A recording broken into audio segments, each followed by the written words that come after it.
Welcome in here to Great Park on a great Father's Day. Happy Father's Day to my dad. Happy Father's Day to Huon Fitzpatrick's dad. Andrew Giesler and Huon Fitzpatrick here for the call. It will be the MLB Academy Barons facing off against the OC Riptide. Riptide, big win yesterday against the Saints. What did you see yesterday, Huon? Yeah, I thought it was a really good game. We saw the first half of the game. Nothing was happening. The pitching for both sides was really good. And then the second half of the game, the pitching kind of fell apart on both sides and the offense woke up. So I think it showed a lot of fight from the Riptide. They haven't really had a game like that. They've either gotten crushed or they've crushed the teams that they've won against. They haven't really had a back and forth game, and it showed a lot of fight out of them, that they can go down and answer back, go down and answer back, and end up winning the game. So that's what I really liked out of them. So the bats have been hot for the Riptide. They certainly won yesterday in great fashion, 9-4 win against the Arroyo Seco Saints, who debatably one of the top offensive teams in this CCL right now. But the Barons are going to have to work against statistically the best pitcher that the Riptide have in Brandon Tatch. We're going to look at the Barons lineup real quick. It's going to be Nathaniel Williams, DJ Akiyama, Trevor Schmidt. Those are the 1, 2, 3. Jason Del Villar, he's in cleanup. Jordan Carrington, then Antonio Lujan. Hunter Backstrom is in the 7. Colin Taylor in the 8. And Isaac Ocampo rounding things out. It's going to be 3 switch hitters, 3 lefties, and 3 righties for the Barons. Starting off with switch hitter Nathaniel Williams. He'll head into the left-handed batter's box against the right-handed pitcher in Tatch. So Williams will dig in. Wearing the number 6 on his bat. And Tatch settles first pitch of the game. High and outside, ball number 1. It'll be a 1-0 count for Nathaniel Williams, batting .462 so far this year. So there's a reason he's in this leadoff spot. 1 ball and no strikes. Misses outside corner for ball number 2. It'll be a 2-0 count. So Williams, Akiyama, and Schmidt, those will be the first batters that the Barons have up. And if they break off Tatch's no hits, no walks so far this season, then more will come up. This ball is crushed out toward right field. Salmon's moving all the way at the wall. It's gone! Nathaniel Williams starts off the party. A first batter home run here to lead things off. The Barons just like that, up 1-0. Yeah, not the start you want from Brandon Tatch. He's been one of their better pitchers this summer, and going down that early, first pitch, first batter of the game, you don't want to see that. But we've seen the Riptide respond to adversity before, but Tatch needs to clean it up after that. Ball certainly hit very, very hard. So Williams makes score 1-0 in the top of the first. DJ Akiyama now steps up to the plate. Pink batting gloves fouls this one off back into everybody's left, out of the way. Another switch hitter. He'll be in the left-handed batter's box and out at shortstop today. So things already not going according to plan for the Riptide. But bats have been hot lately, so we'll see what they can do. Akiyama in open stance steps back toward the plate and watches a ball on the outside corner. It'll be a 1-1 count. No outs, nobody on here, top of the first. Williams just started things off with a home run out toward right field. The first run, and in fact the first hit that Brandon Tatch has given up on the mound so far this year. 1 ball and 1 strike. Akiyama thinks about it, decides not to. Smart choice. It's a 2-1 count now. Akiyama out of Campbell, where he only got 12 at-bats before a season-ending injury. So looking to have a good summer here. Tatch settles, looks down, and a 2-1. Curveball misses outside, so it will be a 3-1 count. Tatch just going to have to take a deep breath now and just focus on the batter at home. He's the only one on that you really can worry about, as the run's already crossed, so nothing you can do about that. 3-1. Hit laced down the right field line and well out of play, so 3-2, as Akiyama is well ahead of that baseball.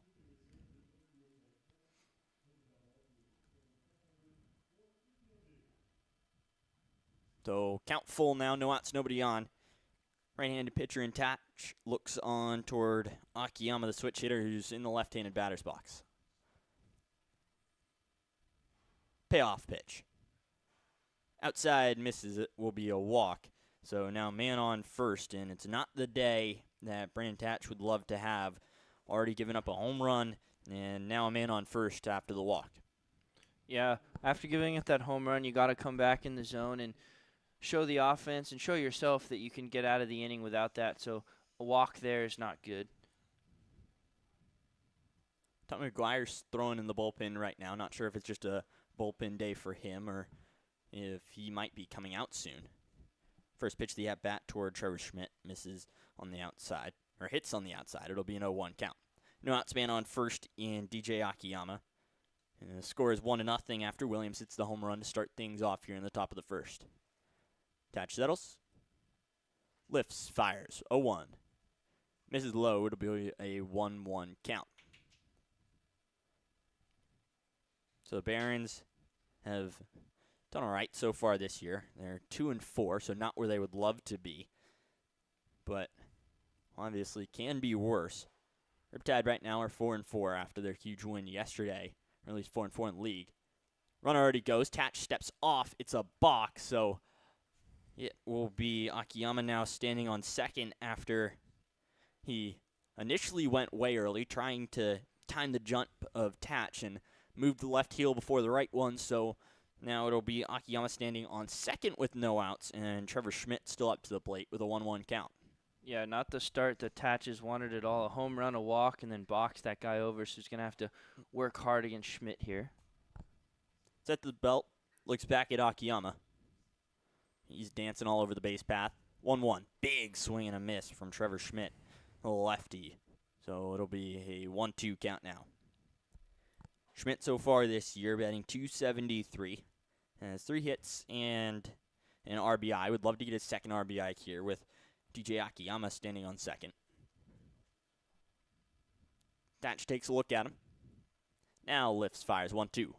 Hit out toward third base, grabbed by Pettit, bobbled. Now it hits the ground, and it will be an error on Brady Pettit over there at third base. The first error today for the Riptide.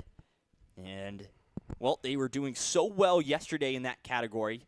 They went nearly 9 innings without one, and then at the very, very end, Crandall let one fly into center field. But already an early error for the Riptide today, also giving up a home run. It just doesn't look like things are going their way at all right now. Yeah, they did so well with the defense yesterday, and then Brady Pettit, not what you want to do. Your pitcher already struggling and finally gets himself an out, and you don't help him, so Tatch has to work even harder now with nobody out. Man on first and second, no outs here, top of 1. Barons leading 1-0 over the Riptide. Jason Del Villar at the plate swings over the top of a curveball to make the count 0-1. So Del Villar 5 hits, 3 RBIs so far this season. He'll try to bring around a few with Schmidt standing on first and Akiyama on second. Tatch spins over toward Rosales, who was running over toward second base to try to lay down a tag. Wasn't able to get it there as Akiyama easily found the base again. So now he'll head back to the rubber and focus on the batter at the plate. Ready, Jason Del Villar. 0-1. Curveball right down the heart of the plate. Now makes the count 0-2. First time that we've seen Tatch ahead so far today. So we'll see what he can do with that. Looks like the pitching in the bullpen has stopped from the Riptide, so was just a little bit of a bullpen day for Tommy McGuire. 0-2. Outside just missed. It'll be a 1-2 count. And if you're Tatch, you want that. You've been struggling. 3 batters on in the first 3 hitters of the game. You think you throw strike 3, it gets called a ball. So Tatch probably not happy about that. It's a 1-2 count with no outs.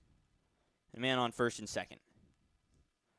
Tatch spins, and now he's got Akiyama in a pickle. So everyone will start running all over the place. Pettit will throw toward Tyler Holland, And Akiyama slams on the brakes for Holland to run straight into it. Now they throw to second, and they get the other runner. So just like that, the Riptide have gotten 2 batters out with 1 stone. As Schmidt tried to run for second. Huon, you're putting your hands in the air. What were you thinking about that play? I mean, I don't understand. I mean, Akiyama getting picked off, that's one thing, but then Trevor Schmidt trying to be aggressive there and extend. You have nobody out. They've helped you so far. You already have a run. Tatch is clearly struggling. You can't just give him 2 free outs like that. 2 very free outs, and now the bases are empty. 1-2. Golfed out toward right field. MacArthur tries to jump up there. He's not able to. It will drop. As Salmon will pick it up and throw it back toward the infield. A 2-out single now for Jason Del Villar. And man, would he wish to have some runners on now in that situation. Now it would be bases loaded. But instead, a man on first with 2 outs. Yeah, that pickoff, you never want to be, say, absolutes in baseball, but that hit probably scores the second run of the game. So now Del Villar empty-handed. Jordan Carrington, a lefty, up to the plate now. Watches strike number 1 go by him on the outside of the plate. So Carrington, a lefty, 1 of 3 in this lineup. And man, is it diverse. 3 switch hitters, 3 lefties, and 3 righties. It's a whole lot of everything here. 0-1. Swing and a miss. It's now an 0-2 count with 2 outs and a man on first. And I talked with manager Brian Evans before this game about that. Well, what have you seen from Tatch to think that he can go through all this, the different switch hitters, lefties and righties? And he said, well, he's proven himself that he can. So that's why he's getting the start. 0-2, runner goes. It's strike 3 either way on the swing and a miss from Jordan Carrington. So after a home run to start things off, Nathaniel Williams puts the Barons up 1-0. So 2 hits and an error for the Riptide as they'll get the bats going as we head to the bottom of the first.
Welcome back here to Great Park. It is 1-0. The Barons are leading over the OC Riptide after Nathaniel Williams, the leadoff batter, hit his 2nd home run so far of this year. But it's time for the Riptide to come up to the plate. And it'll be a different look at the leadoff position. Instead of Bradley Navarro, he gets the day off. It'll be Luke Johnson starting things off, then Tyler Holland, Reed Montgomery. Those are your 1, 2, 3. Brady Pettit in the cleanup spot. Ryder Young, he's at catcher today, also in the 5. Jack Salmon will be in right field. He's at the 6. 7, 8, 9 is MacArthur, Rosales, and Burdick. So you'll see those 3 at the end of the lineup as we look quickly out to the defense. Lujan in left field, Backstrom in center, and Del Villar in right field, going from left to right in the infield. Taylor at third, Akiyama at short, Williams at second, Schmidt at first, and the 2 playing catch will be Ocampo. He's the catcher, and your starting pitcher today for the Barons is Wilfredo Valenzuela. 2 2/3 innings pitched so far this year, and he looks on toward the righty and Luke Johnson. First pitch catches the outside corner for him, so his day starts off in a good spot. Makes it a 0-1 count. Riptide already playing from behind. It is 1-0 early here in the bottom of the first. Big curveball from Valenzuela makes it an 0-2 count. Yeah, but we saw them play not from behind last night, but they gave up a lead and had to play tied and responded pretty well after giving up 4 runs, so not too worried here. Right, Valenzuela, curveball, got him swinging. Luke Johnson goes down on strikes, 3 of them in fact, and it will now be 1 out and nobody on in the bottom of the first, with the Barons leading 1-0. Now Tyler Holland up. He's been swinging a good bat for the Riptide as of late. Has had some big hits in his last couple times in the lineup. So only 2 lefties in the lineup today for Brian Evans.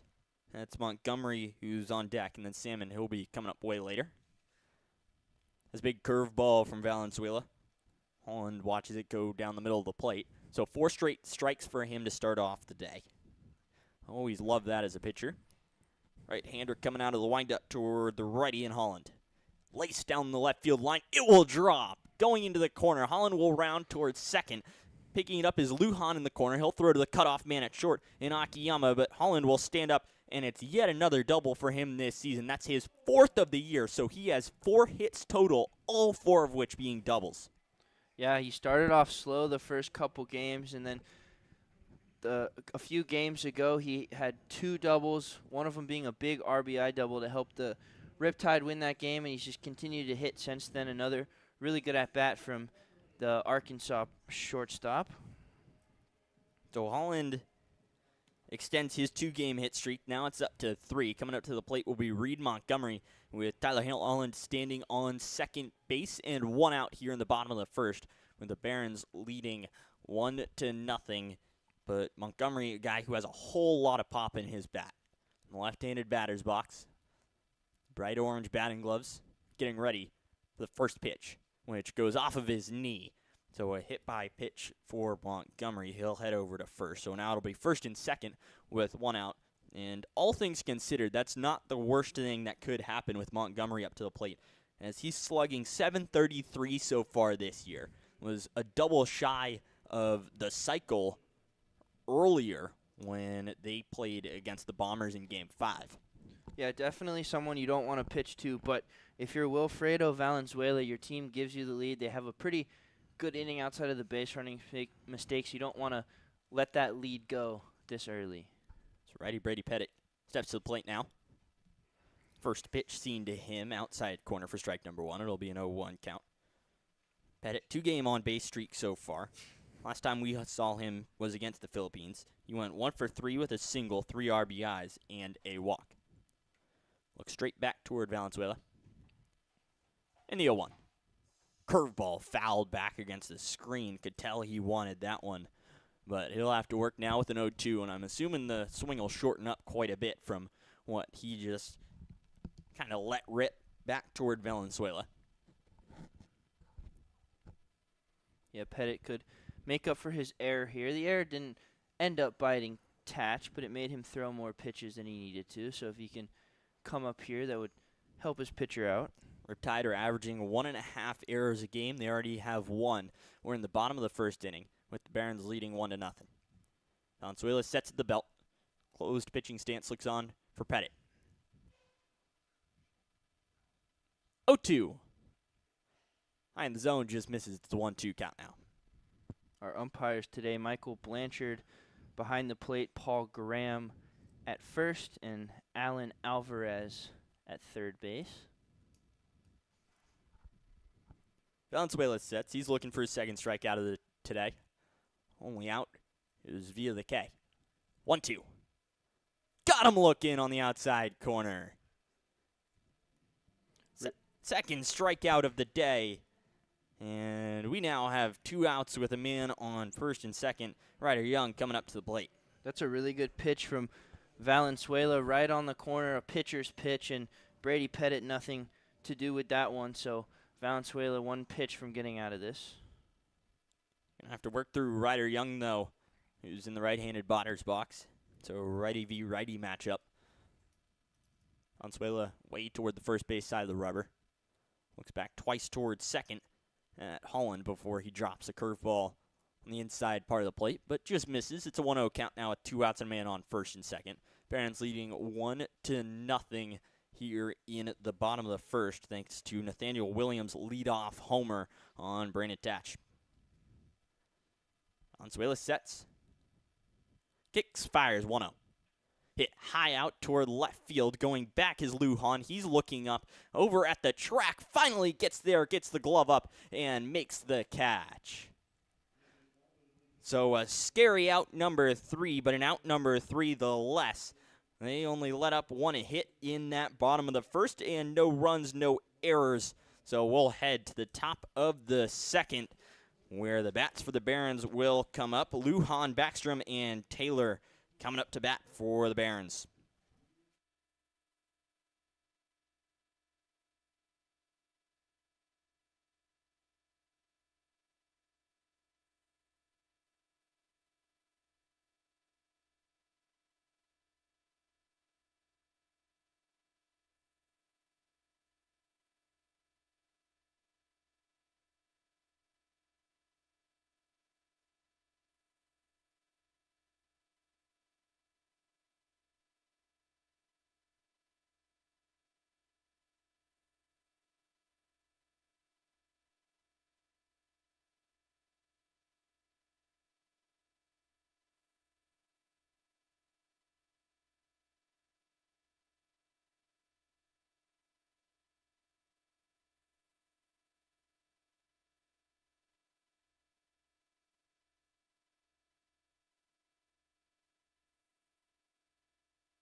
Welcome back. Barons leading 1-0 here in the top of the second inning. Brennan Tetch, the right-handed pitcher, wanders back out to the anthill. He'll look on toward Antonio Huon, Hunter Backstrom, and Colin Taylor. 6, 7, 8 batters. It'll be a switch hitter, and Huon stepping up first. He'll go into the left-handed batter's box. So it'll be left, and then right for the Barons. Right-handed pitcher in Tatch will set and kick from the stretch. First pitch hit sent straight up the middle. Reaching out was Holland. It got through, though. So a base hit on the first pitch of the top of the second inning, as Burdick will rifle one into the infield, but a single for Antonio Huon. He reaches on his first appearance in the day. Yeah, good effort from Holland, but nothing you can do there. That one just squirted up the middle, so more traffic for Tatch. Tatch let up a leadoff home run, and then a walk and an error. So, and a single after that as well. First pitch toward Backstrom.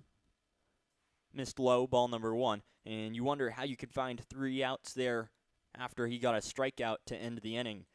Actually picked off Akiyama and ended up getting Schmidt as well in that rundown.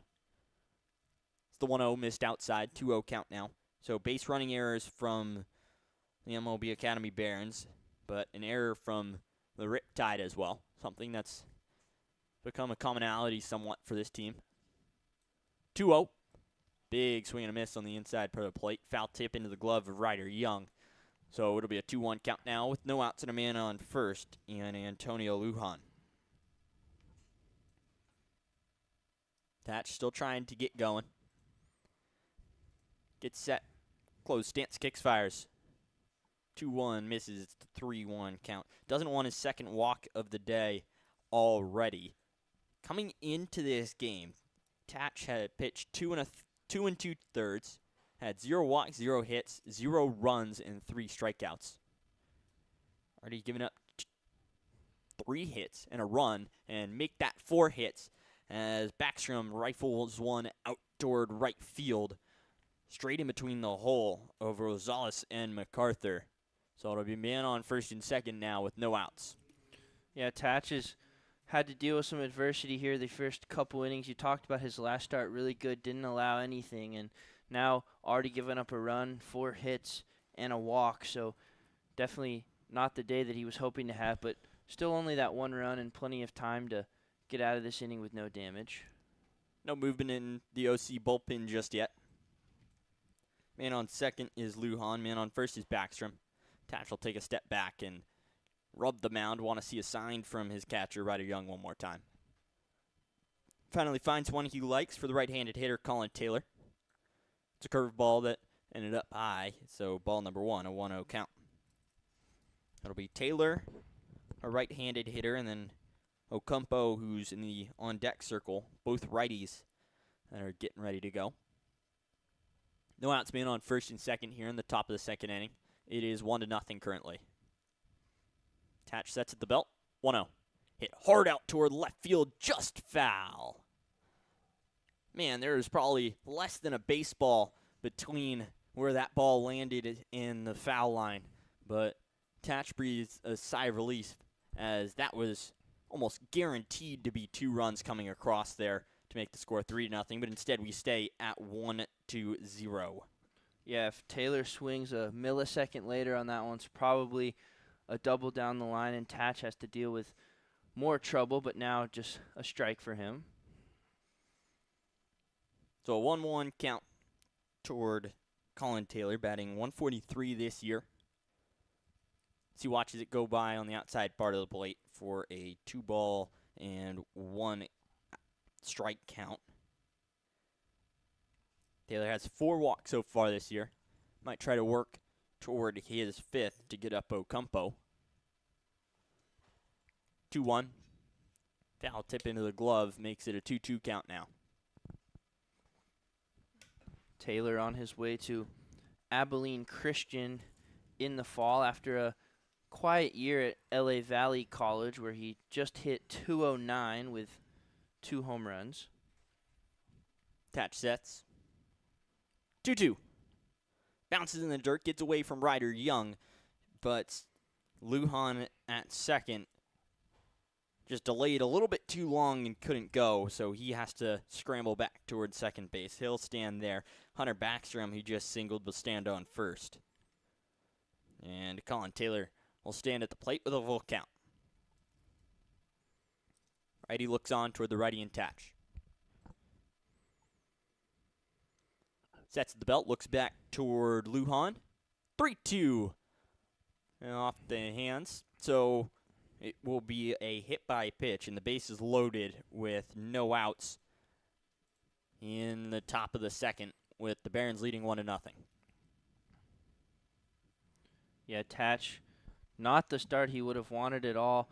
Got out of the first inning with some help from the base running by the Barons, but now did it all himself here. Bases loaded, nobody out. Ocampo, a good year for Golden West as Coach Evans will come out. He hit .333, so in the 9-hole, but can do some damage. So Coach Brian Evans will wander out to the mound. We see this quite often from him. He'll kind of slow things down, take a really slow walk as a pitcher will start to get ready, and yep, that's exactly what is happening. So we'll stay here for a little bit.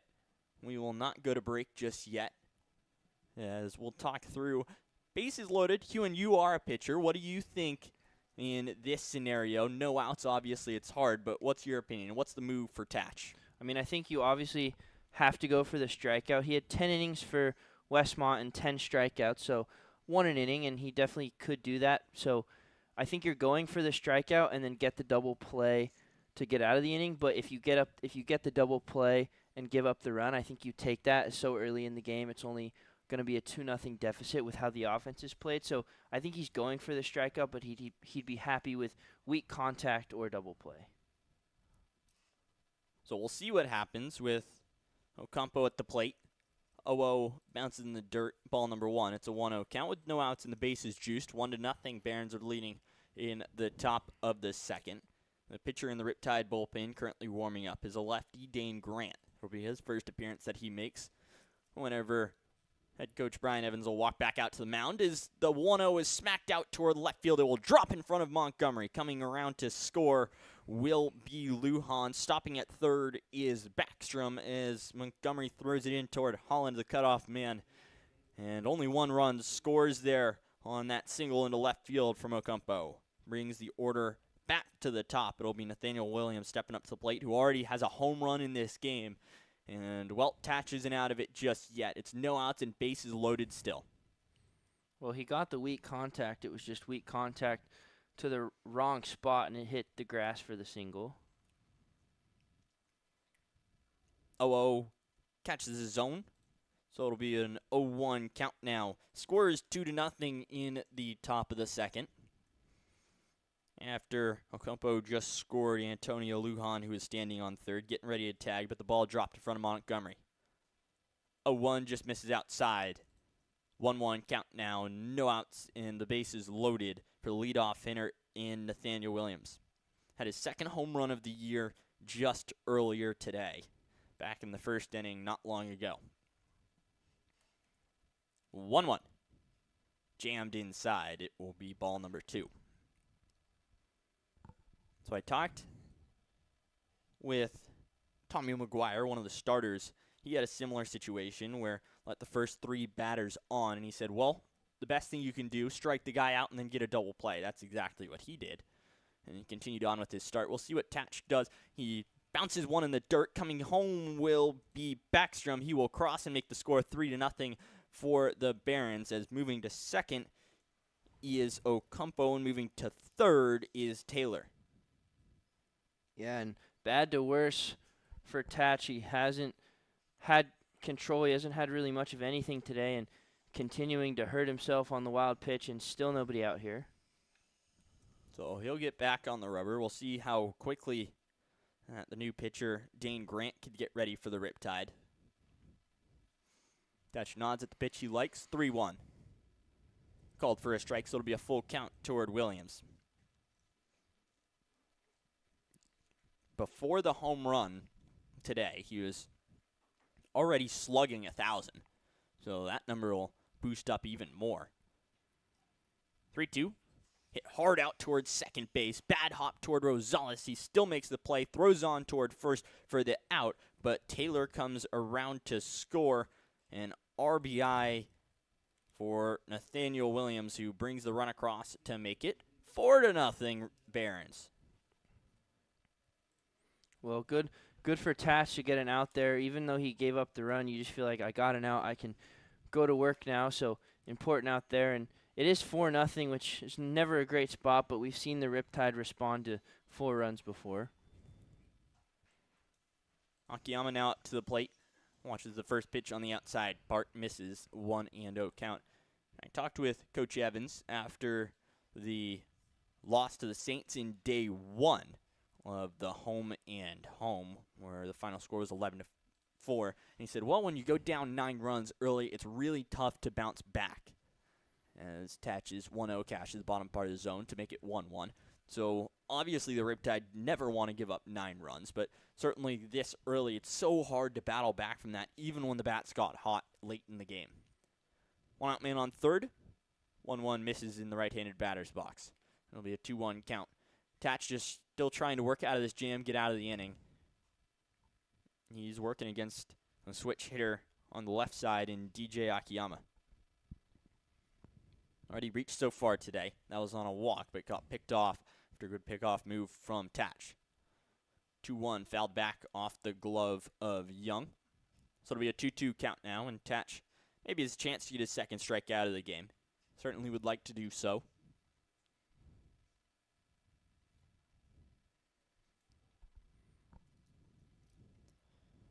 So standing on third is Isaac Ocampo. He's had an RBI to bring Antonio Lujan in.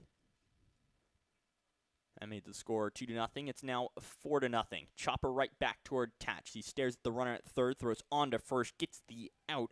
So a good job from Tatch to get the 1-3 and make sure that Ocampo stayed there on third base and couldn't come home. Yeah, really good play from Brandon Tatch. It was a really high chopping ball, and Tatch had to jump for it, and Akiyama was moving pretty quickly out of the batter's box, but Tatch did a good job there. Trevor Schmidt now comes up to the plate. Reached via an error thanks to the third baseman and Brady Pettit. First pitch, check swing, doesn't matter. It's called a strike either way. So it'll be an 0-1 count with 2 outs and a man on third in Isaac Ocampo. Score is 4-0. Barons lead in the top of the second inning. Brandon Tatch just trying to work out of this jam. Looks like Dane Grant is ready over there in the Riptide bullpen, but we'll see how long the leash is for Tatch. Big swing and a miss from Schmidt for strike number 2. It's an 0-2 count. Yeah, and it's a really important pitch here for Tatch. If you can get out of this and leave it where it is, you still think you have a chance in this game. Huge shift from the Riptide. And shortstop Holland is all the way directly behind second base. And Pettit is standing where shortstop normally is. 0-2, no trigger as the ball went toward the feet of Schmidt. Thought about going, but maybe it was more of a defensive issue of trying to just defend himself. Didn't go, though, so it's a 1-2 count with 2 outs and a man on third. Tatch sets. Raises and delivers. Inside, it's a 2-2 count now. So 5 hits so far for the Barons, 3 of which coming in this inning so far. Went single, hit by pitch, RBI single, and then an RBI ground out towards second. And out toward Tatch, and we are recapped here for the 2-2 toward Schmidt. Hit high in the air, out toward right field, moving all the way back is Salmon. He's at the warning track, about 3 feet in front of it, finally settles under for the third out of this inning. That ball was a moonshot all the way up there, but it finally fell from the stratosphere, so it will be out number 3. But not before the damage was done. 3 runs scored, 3 hits, no errors in that top of the second. As the Barons are leading 4-0, we'll head to the bottom of the second momentarily.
Welcome back here, bottom of the second.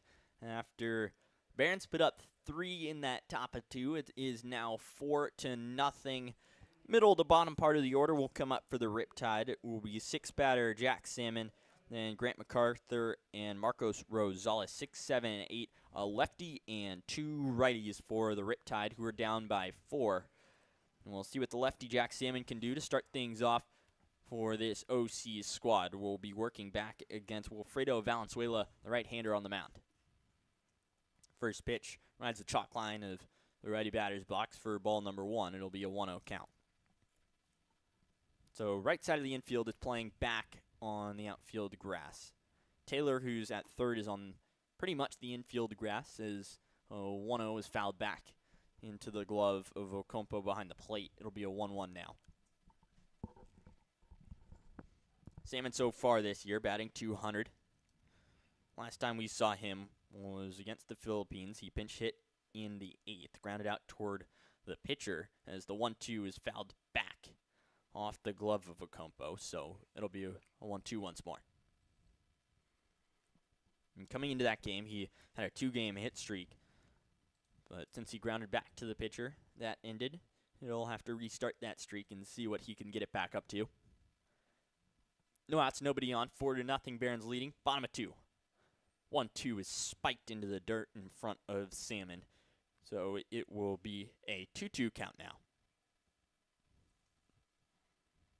Last inning, Valenzuela was able to rack up 2 strikeouts. Did so on Johnson, the first batter of the game. And Pettit, that was his only one that was facing the backwards direction. 2-2. Fouled back again. So Salmon working this into a good at-bat. Luke Johnson, looking at the statistics, that was his 6th strikeout so far this year. That's the 4th game that he has struck out in out of the 6 that he has played. So 4 straight, didn't in the second game, and the first he did. 2-2 missed curveball outside, so it will be a 3-2 count with no outs and nobody on in the bottom of the second inning. This has ended up being a pretty good at-bat for Jack Salmon, and trailing 4-0, you definitely need leadoff base runners. Payoff pitch, swing and a miss, strike 3. Strikeout number 3 for Valenzuela. Keeps the bases empty in this bottom of the second inning with 1 out. Certainly a good at-bat up to that point, though, that he struck out. But Valenzuela's stuff has looked pretty solid so far today. Only hit that he's given up was to Tyler Holland, who laced a double down the third base line. But he's not up just yet. It'll be Grant MacArthur, the first baseman for the Riptide, in the right-handed batter's box, who hits one down that third base line, and it will move toward the corner. Grant MacArthur will round first. A big old turn, but finally come back as Huon rifles the ball towards second base, and it will be a 1-out single for Grant MacArthur. Yeah, MacArthur had a monster year at UConn, but hasn't really got it started here for the Riptide. That's a big hit for both him and his team, as he feels good about his bat. He can finally get going, and the Riptide have a runner on with less than 2 outs and can maybe get something going. And his second hit in his 10th plate appearance so far this year. So a man on first now with 1 out. Marcos Rosales, the second baseman, up to the plate, just left of the plate.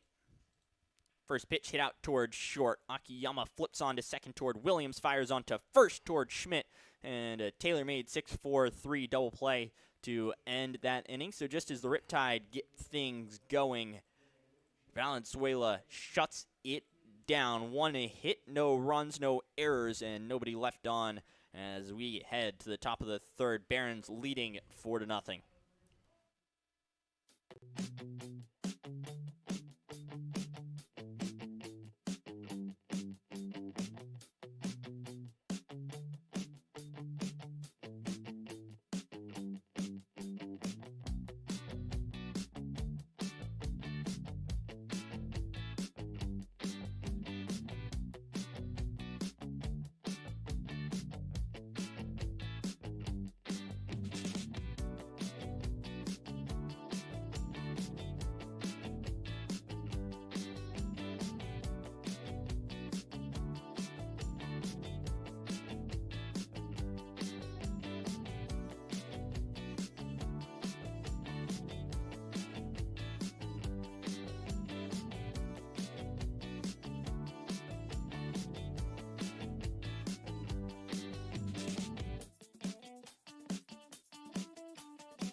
Welcome back here, top of 3 action at the Great Park on Father's Day.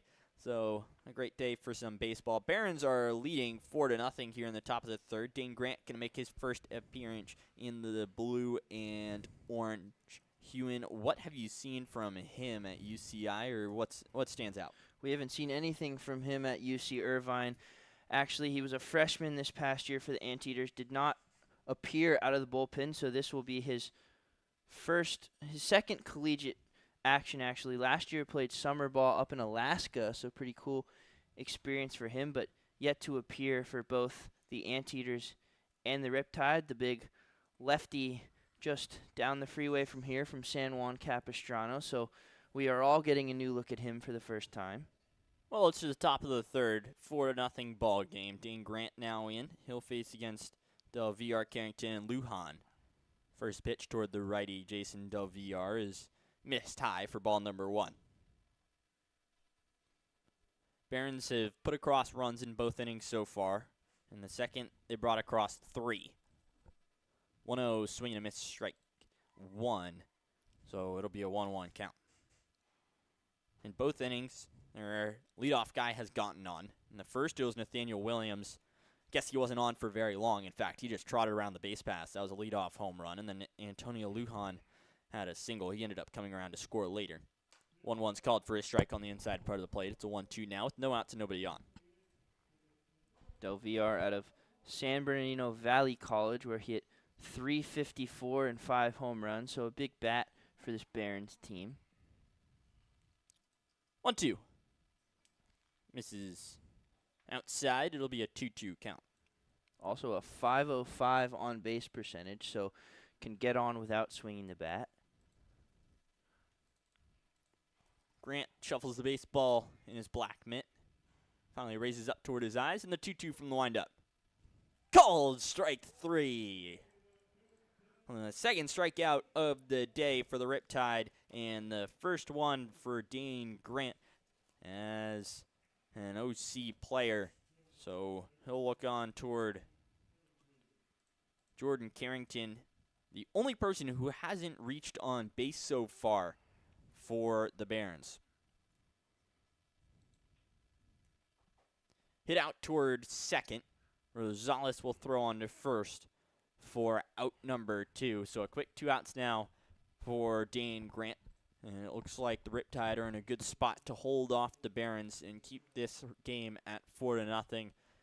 We're still in the top of the third, but looking on toward the bottom, it will be Cam Burdick getting his first at-bat of the day, and then the lineup will flip over toward Luke Johnson and Tyler Holland.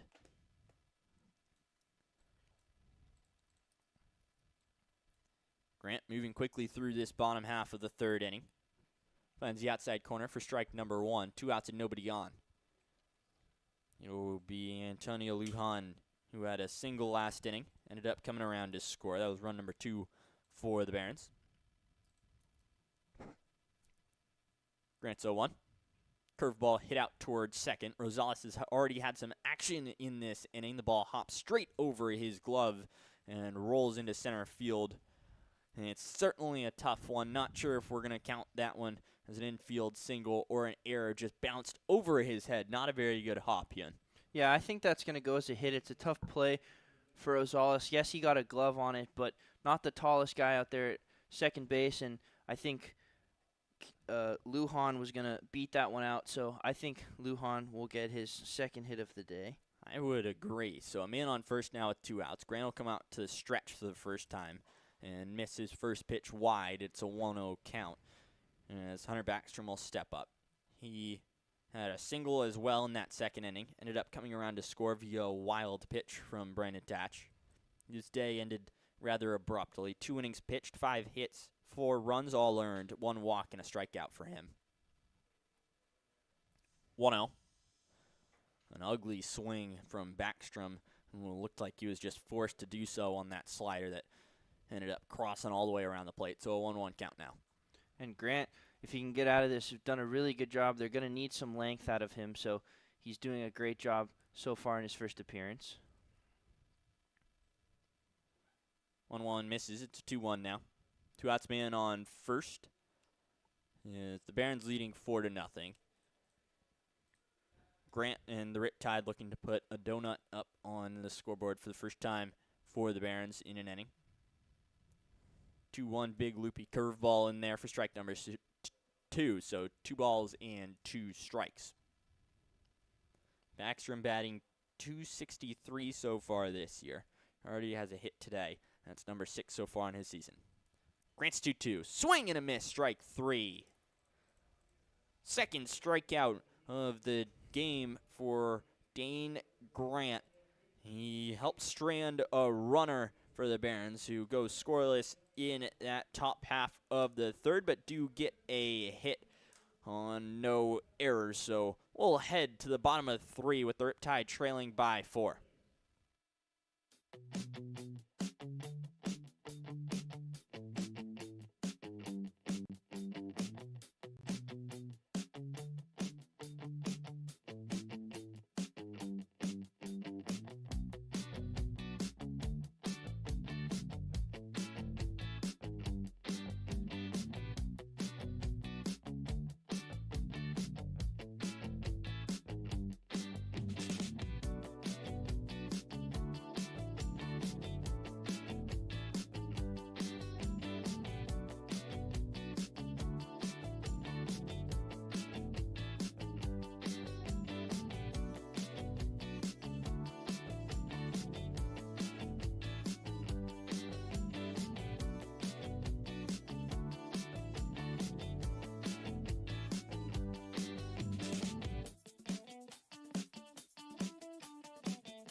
Wilfredo Valenzuela still out on the mound for the MLB Academy Barons here in the bottom of the third, protecting a 4-0 lead. He'll look on toward the only hitter he hasn't faced just yet in Cam Burdick, the center fielder today, a righty, and then he'll have to do with 2 more righties in Johnson and Holland.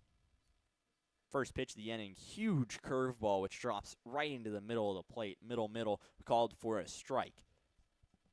So Burdick goes down 0-1 in the count. He has a 3-game on-base streak. Gets ready for an 0-1. Another curveball. This one misses, though, on the outside of the plate and in the dirt. It'll be a 1-1 count. So as I was saying, Burdick, 3-game on-base streak. Yesterday went 1 for 3 with a double, an RBI, and a walk. Also reached on an error. 1-1.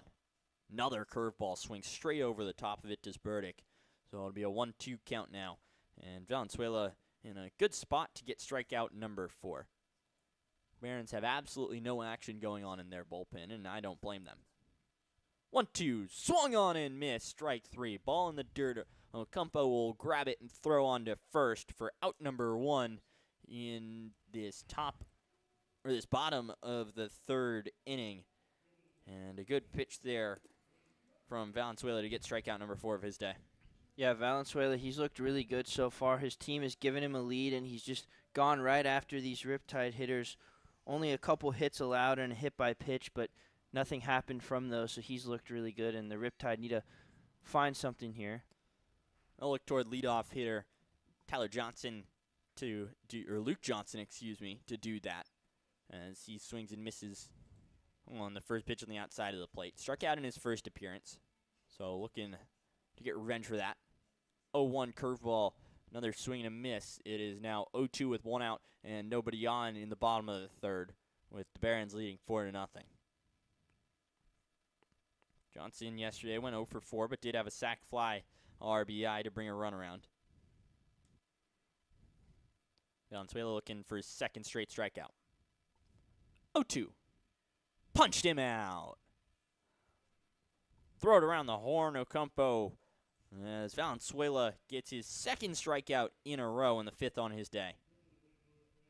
Yeah, Valenzuela continuing to really fool these Riptide hitters, and down 4-0. there is still a lot of game left, but you want to at least get some guy on and feel like you can get some sort of a rally going and chip away at this lead. We've seen them score a bunch of runs in one inning before, so it's possible, but they need to get a guy on. They'll look toward Tyler Holland to do so. He has 1 of 2 hits so far today, and that was a double back in the first. He watches ball number 1 up at his eyes. So we have 1-0 count with 2 outs, nobody on. Barons leading 4-0 here in the bottom of the third. Valenzuela kicks from the windup. Finds the outside corner for strike number 1. It will be a 1-1 count. So he's moving quickly, but that's because things are going well for him. He's confident. He's in a groove, so no need to change that. We'll step back in the 1-1 toward Holland. Fouled back off the mask of Acampo and toward the screen. So it will be a 1-2 count now with 2 outs. Holland, as I said, he doubled back in the first. Stranded out there, though, after Montgomery was hit by a pitch and a strikeout from Pettit and a fly out toward right field from Ryder Young. A dangerous hit toward right field, but an out nonetheless. 1-2 in the dirt. It'll be a 2-2 count. Speaking of which, Reed Montgomery, he's in the on-deck circle. Swinging around, getting ready to go. But it's Holland just left of home plate in the right-handed batter's box, looking on toward the righty in Valenzuela. Wind up 2-2. Curveball, got him looking.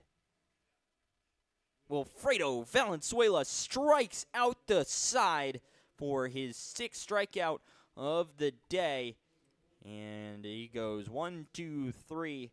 No hits, no runs, no errors. We'll head to the top of the 4th.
Welcome back here to Great Park. We'll head to the top of the 4th inning. Dane Grant back out there on the rubber for the Riptide, who are down by 4 to the MLB Academy Barons. That'll be the bottom part of the lineup. An 8-hitter Colin Taylor and then Isaac Acampo, 2 righties before the switch hitter in Nathaniel Williams, who we'll probably see on the right-handed side. The left-hander in Dane Grant getting ready to go for his 2nd inning of work. First pitch misses in the other batter's box for ball number 1. It'll be a 1-0 count. As Riptide, with Dane Grant on the mound, has pitched their only scoreless inning so far of this game. As the Barons went yard on their first batter in the first inning and then brought across 3 in the second. 1-0 slider doesn't hit, so it's a 2-0 count. As our home plate umpire, Michael Blanchard, didn't like that one. Not sure exactly where it missed. I would assume up. So a 2-0 count now for Grant. Taylor in his last at-bat got hit and came around to score. 2-1, swung on and missed on the outside corner. So it'll be a 2-1 count now. Nobody on, no outs. Barons leading 4-0. They already have 6 hits in this top of the 4th inning. Grant's only allowed 1 of them. We'll see what happens here. 2-1 in there on the inside part of the plate. It'll be a 2-2 count now. So Taylor Has 3 RBIs so far this season and 4 walks. Also has 5 strikeouts. Chance for another one here. 2-2. Swing and a miss is caught by Ryder Young. Ended up foul, tipping it back into his glove. So out number 1 for the Riptide. And strikeout number 4 on the day for the Tide pitchers. Yeah, Dane Grant, back-to-back strikeouts. He looked really good in his first outing of the summer for the Riptide, and they're going to need some length out of him, and they're going to need him to keep this lead right where it is. So Grant doing a good job so far. Look on toward Isaac Campo to try to hold things together. 0-0 called for a strike on the bottom part of the zone. It'll be an 0-1 count now with 1 out and nobody on. Campo today, back in the second, had a single, an RBI as well, so brought a runner across. And Antonio Lujan. The 0-1 hits as well. It's an 0-2 count now. Grant looking for his 3rd strike in a row. Finally kicks, fires, wind up. Hit out towards short. Holland will backtrack toward the outfield, take it on a 2-hop, throw it over to first toward MacArthur for the out. So 2 outs now in this top of the 4th with nobody on. Riptide down by 4. Need to find the bats to get going at some point, but Wilfredo Valenzuela just on fire right now. 6 strikeouts so far, and he just struck out the side. But the pitcher now is Grant, as the batter Williams went for a bunt single as everyone was back toward the outfield grass, and he fouled it back toward the screen.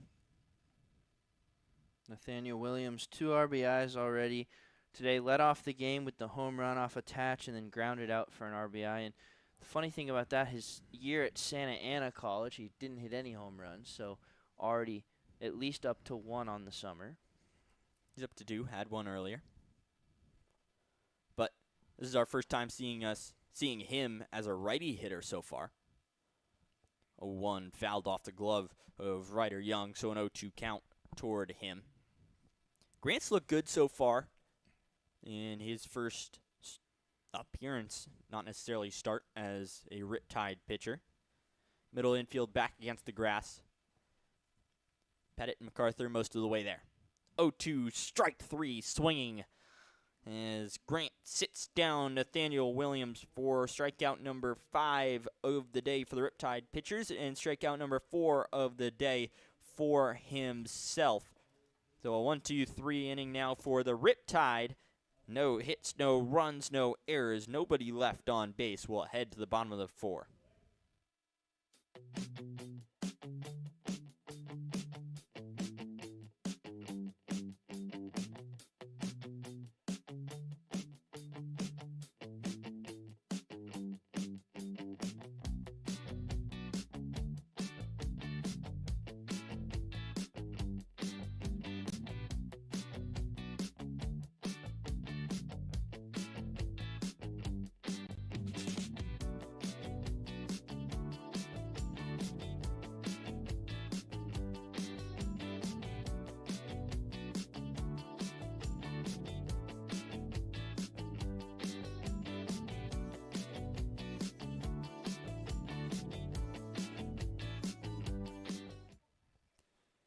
Welcome back, bottom of 4, 4-0 is the score right now. Barons leading, but quick word from our sponsors. Experian is your BFF, big financial friend. Big enough to have the resources and knowledge that have an impact. Personal enough to help you what's best for only you. No matter where you are in your financial journey, your big financial friend is a trustworthy companion by your side. Wherever you are in your financial journey, your big financial friend is ready to help you navigate the smartest way to reach all your personal financial goals with solutions you can trust. This is Experian, your big financial friend for life. For more information, go to Experian.com as we welcome you back here to Great Park. Bottom of 4 action between the MLB Academy Barons and the home team, the Orange County Riptide, who are trailing by 4, but they'll try to get the bats going against Wilfredo Valenzuela, who's coming out for his 4th inning of work so far, and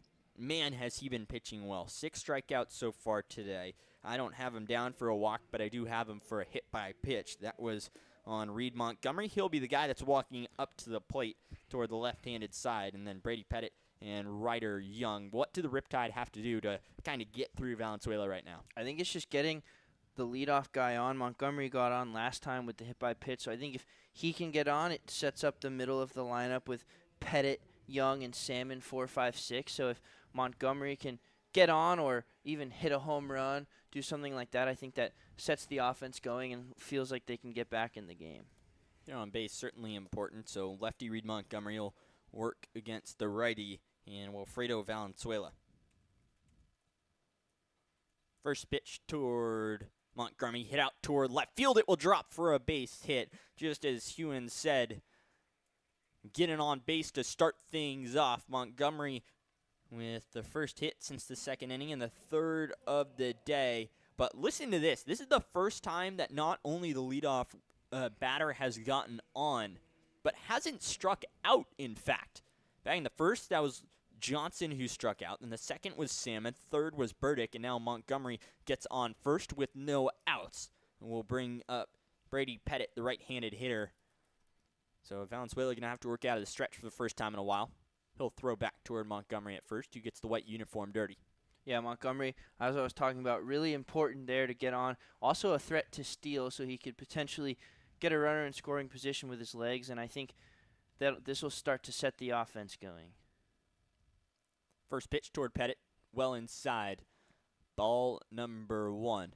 You can see all the red gear that he has. Red barrel on his bat, red shin guard, red elbow protector as well. That's because he goes to St. Mary's. His season just ended recently. 1-0. Hit out toward right field, just foul. And we'll hit hard against the tarp. So it'll be a 1-1 count now. And for the Riptide, even if you don't score all 4 of those back in this inning, if you score 1, if you score 2, Dane Grant's been really good on the mound. So you feel like even if you scratch just 1 across, you feel like you still have a chance with plenty of game left. Montgomery goes. It's hit out toward shortstop. Diving is Akiyama. It gets through. Montgomery now moving toward third. He will get there standing up as Huon will throw over toward second to Williams.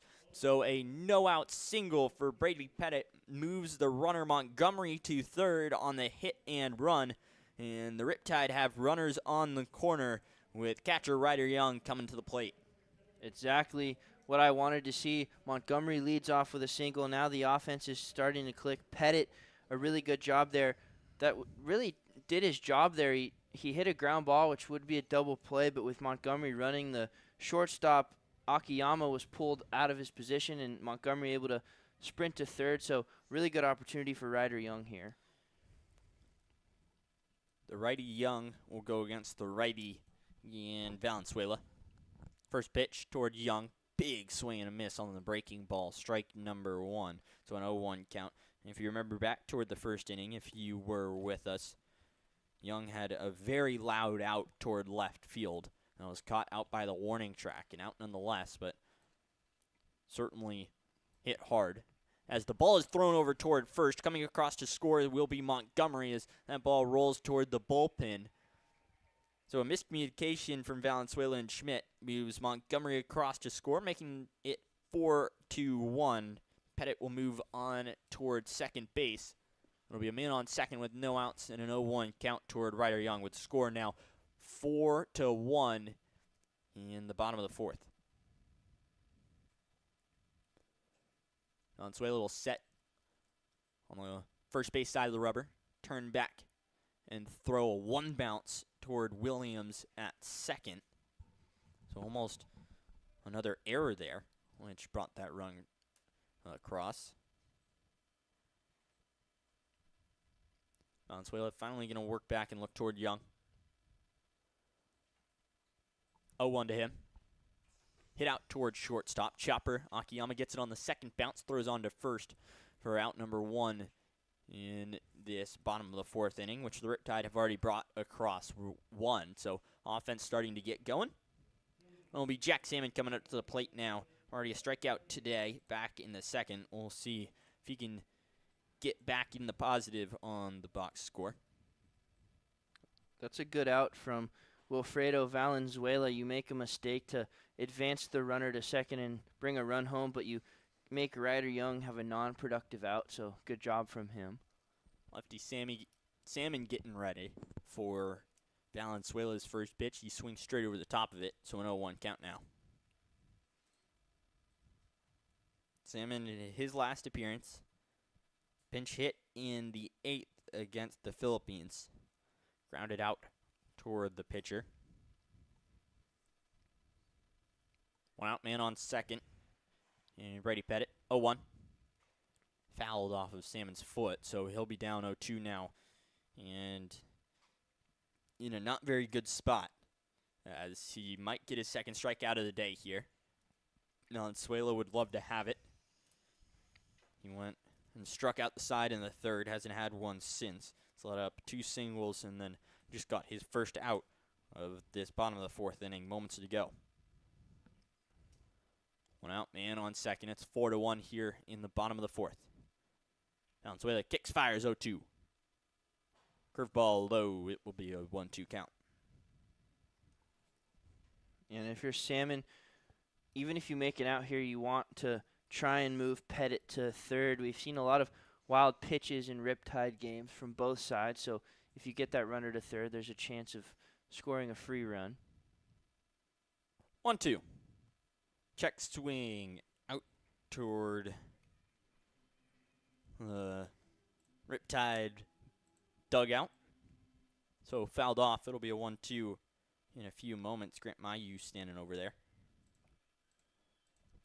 He almost made a play on it. Decided not to. Ball rolled into the dugout. See a 1-2 again. Called strike 3 on the outside corner.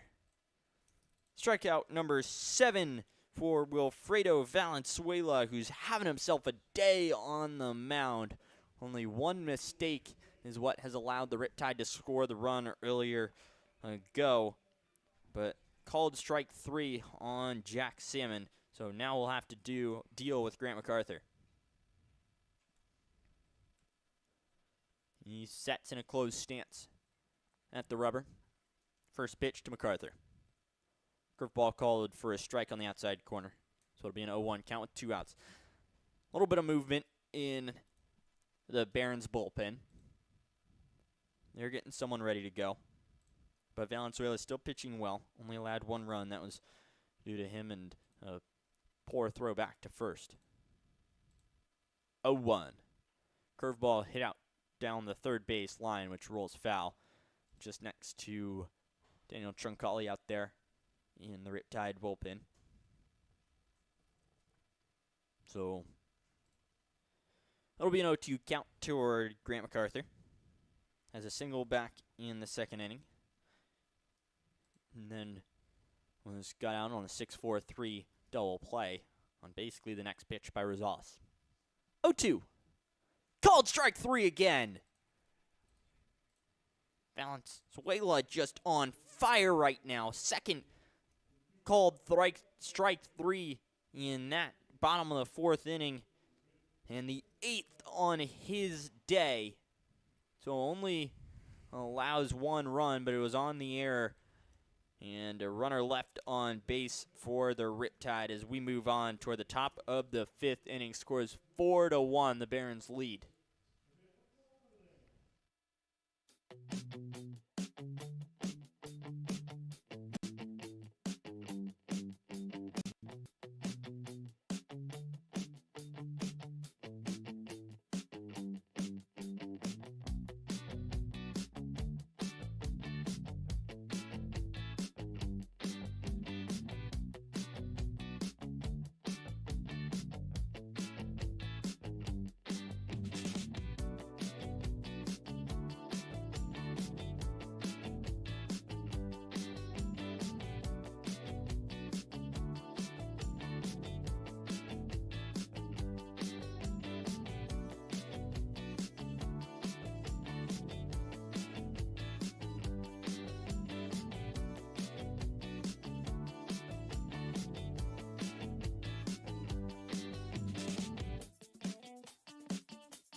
Top of 5, Barons are leading 4-1. Just quickly, as this is my last half inning, I'd love to say a happy Father's Day to my dad, who is out there. Thank you for listening to me when I started broadcasting, muting the TV, and making you sit in the chair and listen to when I had to be probably some of the worst announcing back then. Hopefully it's gotten better as we start off the top of the 5th inning with a strike for Dane Grant, who's back out there on the rubber. He'll be facing 2-3-4 and DJ Akiyama, Trevor Schmidt, and Jason Del Villar, who all have reached base today. Only one person who hasn't for the Barons, as Grant continues where he left off. He's up 0-2 in the count. Last inning was close to striking out the side, only one pitch away on Ocampo, but split the 2. Gets a strikeout here, though, for Grant. 3 pitches, 3 strikes on Akiyama. His 5th of the day and 6th for the Riptide pitchers. So after Tatch's initial struggles, Grant has come in and shut things down. Yeah, Grant's been awesome. Hasn't appeared this summer for the Riptide, and he's keeping them in this game right now. First pitch misses outside. Ryder Young held it there for a while. Thought it might be called a strike, but it was not. So it'll be a 1-0 count, and Grant will continue out of the windup. Fouled off by Trevor Schmidt, the lefty, toward the OC dugout. So it'll be a 1-1 count with 1 out, nobody on. Riptide down by 3. The score is 4-1 right now in the top of the 5th.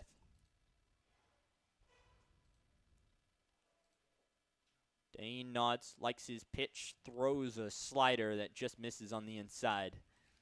It'll be a 2-1 count. Ryder Young holding that pitch for quite a bit of time before he threw it back.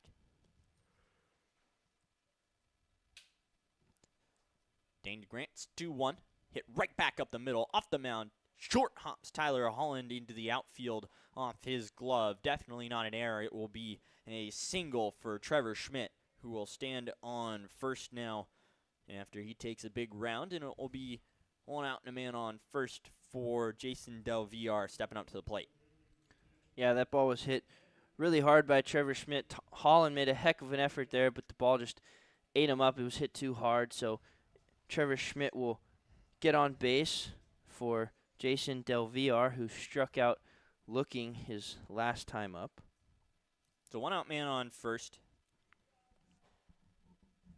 Del Villar in the right-handed batter's box against the lefty Grant, who throws a slider, which comes back toward the plate for strike number 1. It's an 0-1 count with 1 out.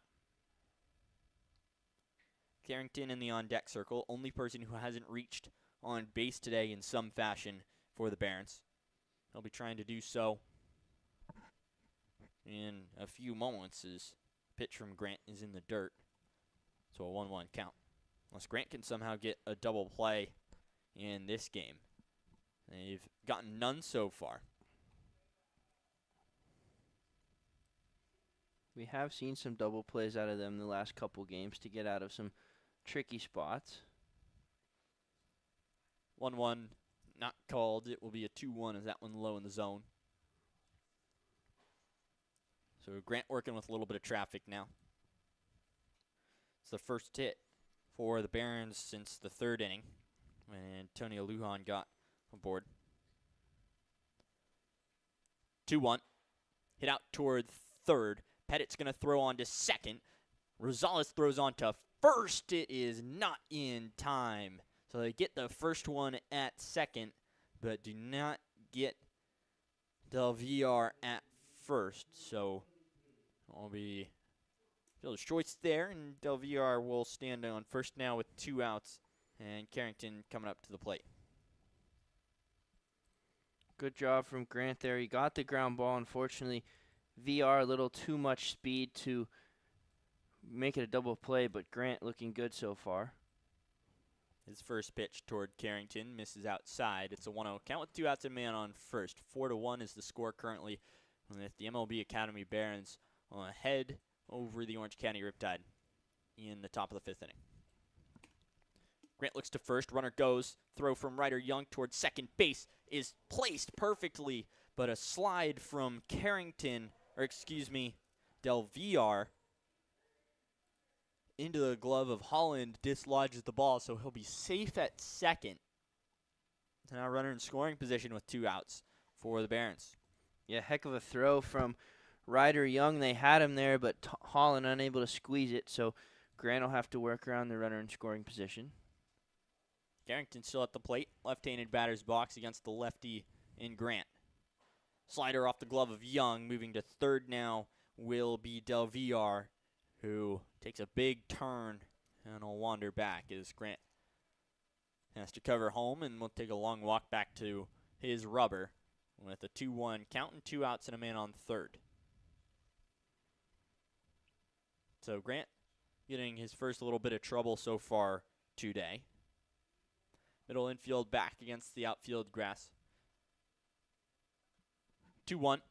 Hit high out toward foul territory, just on the outfield grass at the third baseline. Pettit gets under it and will catch for out number 3. So, despite there being a single in that inning, no runs will come across. So the Riptide have kept the Barons off the board for 3 straight innings. We'll see if the bats get hot for OC. Andrew Giesler, you'll hear from Huon Fitzpatrick in a few moments.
New pitcher on the mound for the Barons. It will be Douglas Crystal. So Wilfredo Valenzuela is done after a very good day from him. 4 innings, only the 1 run unearned, and 8 strikeouts for him. So I'm sure the Riptide hitters are happy to see Crystal out there.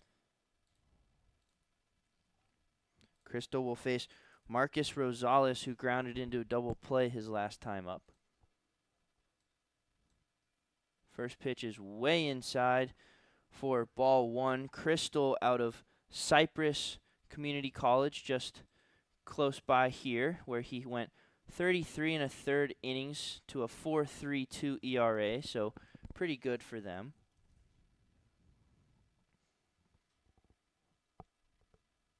1-0 pitch to Rosales is taken on the outside corner for strike 1. You talk quickly going back to Valenzuela about his 8 strikeouts. This is against a Riptide team who strikes out about 9 times a game, so Valenzuela very dominant on the mound.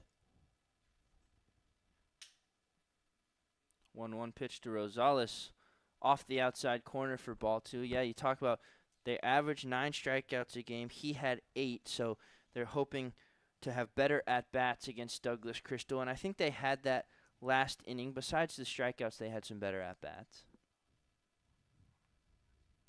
2-1 to Rosales is swung on and fouled straight back.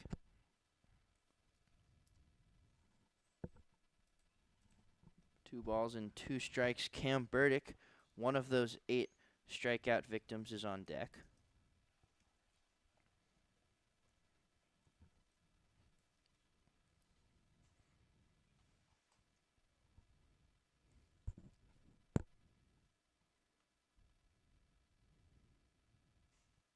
Crystal comes set. 2 balls and 2 strikes to Rosales. Big curveball in there. Strike 3 looking. So Rosales goes down for out number 1, and the strikeouts continue for this Barons pitching staff. That's number 9 on the day now, the third one in a row. Salmon went down last inning. MacArthur went down last inning, and carrying over to this one, Rosales gets this one as well. Cam Burdick, one of those 9 strikeouts his last time up. See if he can turn the lineup over to Luke Johnson here, as he looks at the first pitch on the outside corner for strike 1. Burdick out of Cal State Fullerton, where he hit .259 for the Titans.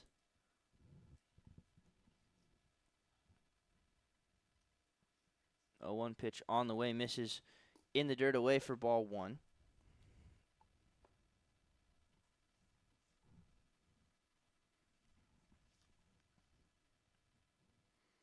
Luke Johnson on deck, 2 strikeouts for him today.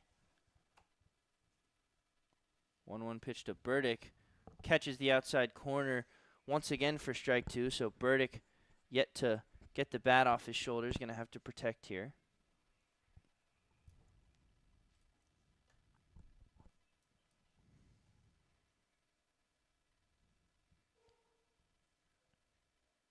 One-two pitch to Burdick, swung on and fouled straight back, so Burdick stays alive on the curveball.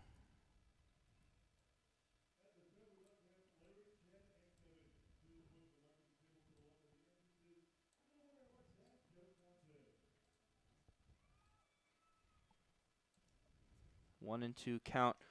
Once again, Douglas Crystal, the new pitcher for the Barons, as he's shaking off continually, now finds a pitch he likes.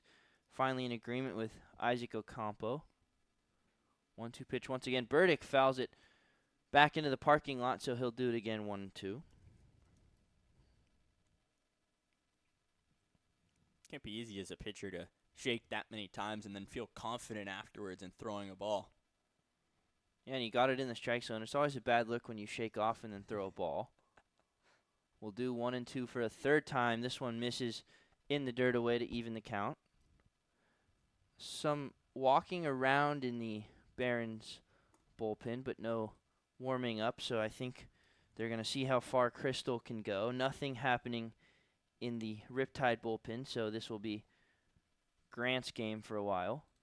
2-2 to Burdick, catches the outside corner. Strike 3 called, so back-to-back looking strikeouts for Douglas Crystal, the 4th in a row for this Barons pitching staff, and Luke Johnson will come up now. He's also struck out twice today. You say back-to-back.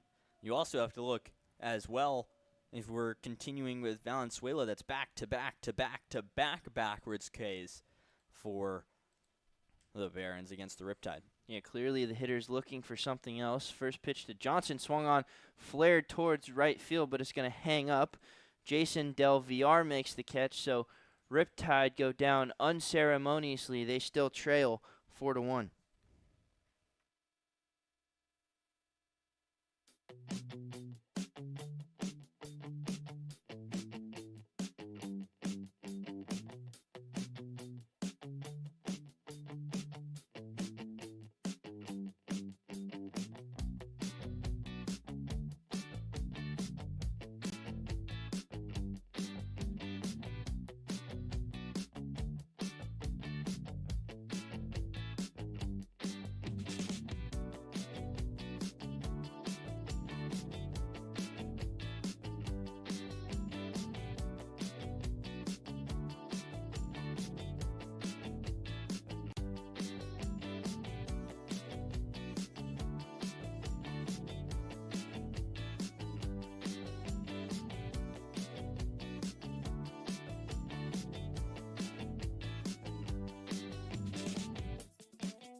Dane Grant stays out there for the Riptide. He'll be facing Antonio Lujan, who is 2 for 2 today with a run scored. So Grant looking to retire him, and he's done a really good job relieving Brandon Tatch today.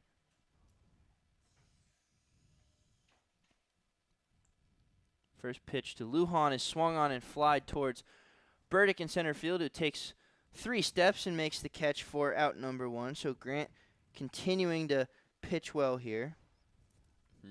Certainly he is. This is on to inning number 4 for him, and hasn't allowed any runs yet. All of them were from Tatch in that beginning of the game, who just came in. You could tell just didn't have his stuff that he normally has today, and that happens sometimes as pitchers, but you got to hope that they can battle out there. First pitch way up and into Hunter Backstrom, who was attempting the bunt, was unable to pull it around. He fouled it off, so it'll be strike number 1 to him, and this is a big out if you're Dane Grant. Backstrom at West LA College this year hit .403 with 5 home runs, so an important out as he swings and misses at the slider for strike 2, and that year got him a transfer to UC Riverside, so he'll be moving to the D1 ranks. 0-2 pitch to Blackstrom just misses outside, so it'll be 1-2 to the left-handed hitting outfielder. 1-2 pitch on the way. This one's fouled. Bax will do it again. It appears as if Adrian Blanchett is warming up in the bullpen for the Barons, so who knows how long we'll see Crystal. 1-2 for a second time, misses in the dirt for ball 2. Backstrom singled and scored his first time up and then struck out in the third. One of Dane Grant's strikeouts is this one swung on and missed, so Backstrom goes down to Grant once again, and 2 quick outs for the UC Irvine lefty. That'll bring up Colin Taylor, another strikeout victim, so Tatch only able to get 1 strikeout. Grant here with more than that, so he's doing a good job of keeping these hitters off balance. Besides that strikeout, Taylor was hit by a pitch and came around to score. First pitch on the way, a slow breaker in there at the top of the zone for strike 1. Adrian Blanchett out there, right-handed pitcher, hasn't pitched so far this year. 0-1 to Taylor is coming, and this one's grounded towards Holland. Fields it, throws to first in time, so another quick inning for Dane Grant, keeping this Riptide team in the game, but they still trail 4-1.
Welcome back here, bottom of the 6th. New pitcher on the mound for the Barons, Adrian Blanchette, who has yet to appear this year for the Barons. He went 12 2/3 innings for UC Riverside this past spring season. So first look for anyone on Blanchette this summer is we have just been delivered some concession stand pizza from here at the Great Park. We're going to give it a try for you on air, both Andrew and I. It's going to be cheese pizza. We'll give it a little bit of review. Andrew, if you want to take a bite, we can do this together.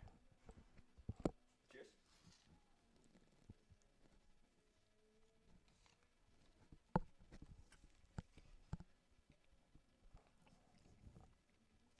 There we go. It's quite good. Everybody, one bite. Everybody knows the rules. Everybody knows the Shout rules. out Dave Portnoy. So one bite. It's pretty solid concession pizza. Thick crust, but cheese is pretty good. What are your thoughts? Gives me Domino's vibes, certainly. I definitely like it. I'd take it. I'm happy for my piece of pizza, and I was a little bit hungry, so I'm happy I was able to get that. You know, going into this, I was knowing small bite. I know I was going to have to give a quick review. I certainly liked it. Yeah, I thought it was pretty good, especially for concession stand pizza. There can be some bad ones, so this is a pretty good slice as Tyler Holland steps up. And I was also a little hungry, so I'm glad that we got a delivery. First pitch to Holland on the way, misses outside and in the dirt for ball one. So if you come out to the Great Park, head to any of the concession stands we have here, left and right field concourse, as well as behind home plate. Grab yourself a nice slice of pizza, as this one's into Holland for strike one. We've got some other great concession options Barbecue here as well. We have Pine Tree Meats with some amazing barbecue, so check them out if you come to the ballpark as well. But I will say the pizza pretty good. 1-1 to Holland is inside for ball two. You and Aiden were able to do the barbecue review, and then you had Yedo and Benke up here doing the cheeseburger review as well. You've been able to get all of them, haven't you? Yes, we've had some good food reviews up here. I was actually on radio for when the players came up, but we had them in the box as Holland fouls that one away to even the count 2-2. So we might get some more players up here throughout the season to try some more food, but definitely come out to the ballpark for some good pizza, some good barbecue. We're happy to have you this summer. As Holland's battling for 2-2 here, nobody out. As this one goes below the zone, so a good at-bat from Holland to work it full. And Holland had a double in the first inning. He'd take another on base here. Full count pitch on the way. Holland swings and misses, strike three. So he goes down on strikes for the second time, and now the fifth straight, or excuse me, not the fifth straight, but the fifth strikeout in 6 at-bats for the Riptide. Just feels like the bats just haven't been able to get going at all for the Tide, and I don't know if that's necessarily because of the new shape of the lineup. Navarro not in there. Jonathan Rodriguez also not in there. A handful of guys that you normally see. Jake Evans not in there. But just struggling is the Riptide lineup. 11 strikeouts on the day for the Barons. Montgomery up now, singled and scored his last time up. He was able to kind of spark the offense a little bit. We'll see if he can do it here. First pitch from Blanchette is well in the dirt for ball one. And Blanchette, not much of a strikeout guy in those 12 2/3 for Riverside. He only had 3 of them and pitched to a 7.11 ERA. So looking to improve on his summer a little bit here. 1-0 to Montgomery, catches the outside for strike one. Montgomery, the lefty, against Blanchette, the righty. We got arms going in both bullpens right now. For the Barons, they have Jacob Ramirez, a right-handed pitcher. And for the Riptide, they have a left-handed pitcher in Jack Morrissey. As that one's fouled back by Montgomery, so he's going to have to battle with 2 strikes here. Still plenty of game left, but it feels like the Riptide running out of time a little bit. They need to at least maybe scratch one across and then continue to add on and cut into this deficit.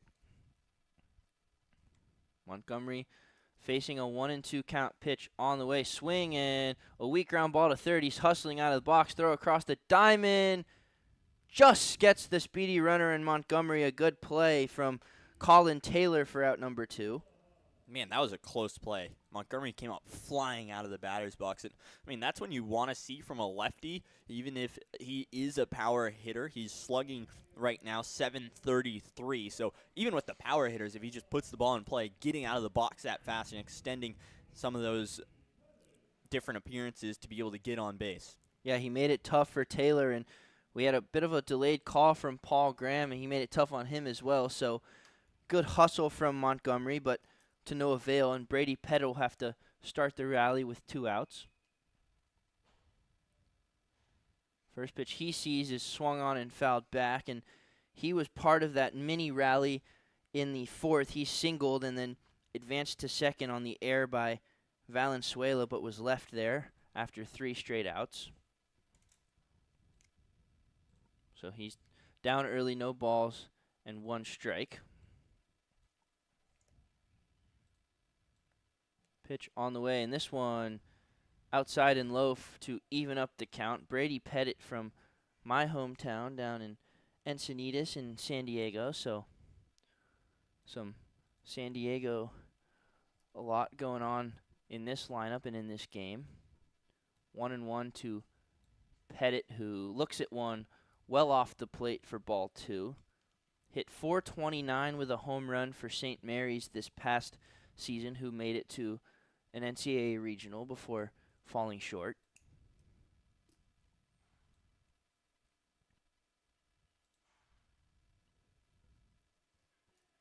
2-1 to Pettit on the way. This one grounded to short. Pettit hustling out of the box, but a pretty easy play over there at short. DJ Akiyama makes the play, and once again, 3 up, 3 down for the Riptide. They still trail 4-1.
New pitcher on the mound for the Riptide as we welcome you back here for the top of the 7th. It will be Jack Morrissey, who relieves Dane Grant, who in his first outing for the Riptide did a heck of a job. So this one's inside for ball 1. Yeah, final line for Grant. 4 innings pitched, 2 hits, no runs, no walks as well, and 6 strikeouts. So great job from him. Yeah, we didn't see any of him this summer, and he made a good first impression as Morrissey pours that one on the corner for strike one. We haven't seen a lot of him at all. He didn't pitch for UC Irvine this year, so in his first college outing in a while, he did a really good job. 1-1 pitch on the way, swung and a missed. Strike two to Isaac Ocampo, the catcher today, who had a single with an RBI in his first at-bat. 1-2 pitch on the way. This one weakly grounded to Morrissey, who picks it up and throws high and into the sun to Grant MacArthur. So now Ocampo going to second. He's going to stop there. It wasn't a bad throw from Morrissey. It just hit right into the sun. Grant MacArthur wearing sunglasses, but still unable to see that one. And I think you got to call that an error on MacArthur because Morrissey made a good throw. Yeah, I think it is, but it's just an unfortunate play all around. Obviously, Morrissey would love to get that out, but just throws it straight into the sun, and there's not really much he can do about that. He doesn't know that the sun's right there. So, tough play for MacArthur when just couldn't see the baseball. So now Morrissey should have an out, but now has to work with a runner in scoring position for the top of the order in Nathaniel Williams, who looks at a strike on the inside corner. Williams, a homer in his first at-bat, the first of the game. Second error of the day now for the Riptide. They had one in the third batter, and Trevor Schmidt, in the first inning. As this one is grounded weakly to Morrissey, but it's going to go off the foot of Williams, so it'll be strike two on the foul ball. And immediately, Grant MacArthur on the bag with the glove up into the sun. Almost an identical play there if that ball hadn't hit off the foot. Yeah, we can kind of see it on the field. There's shadows up to the pitcher's mound, and then a lot of sun from first to second, and then into the outfield. As 0-2 is grounded high towards third. Pettit comes up with it, throws to first in time, but Ocampo advances to third on the throw. So now another run 90 feet away with less than 2 outs for the Barons. It'll be DJ Akiyama who struck out his last time up. Akiyama out of Campbell, where he had 12 at-bats and then a season-ending injury. This one over the middle for strike one as the infield comes somewhat in. MacArthur on the cut of the grass. Rosales and Holland mid-depth. Pettit even with the bag at third. As this one swung on a missed, strike two. So Morrissey doing a good job with that runner on.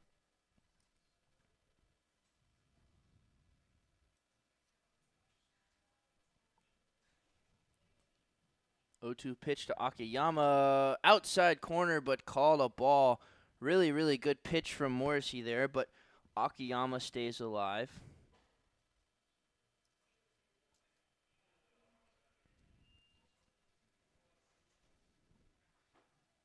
Morrissey's 1-2 pitch is fouled just barely.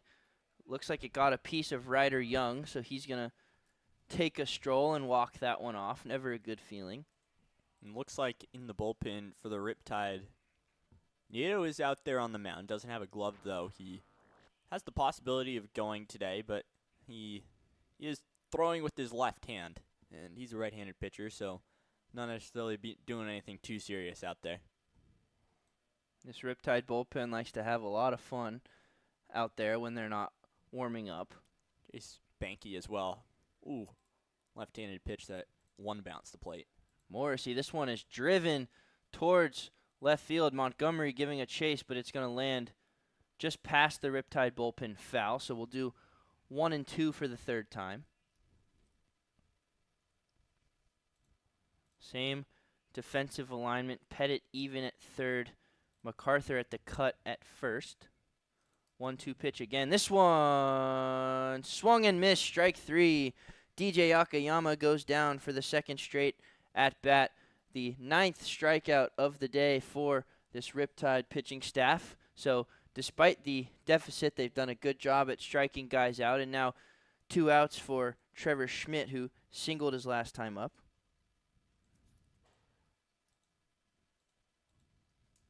First pitch to Schmidt. Slider just misses on the inside.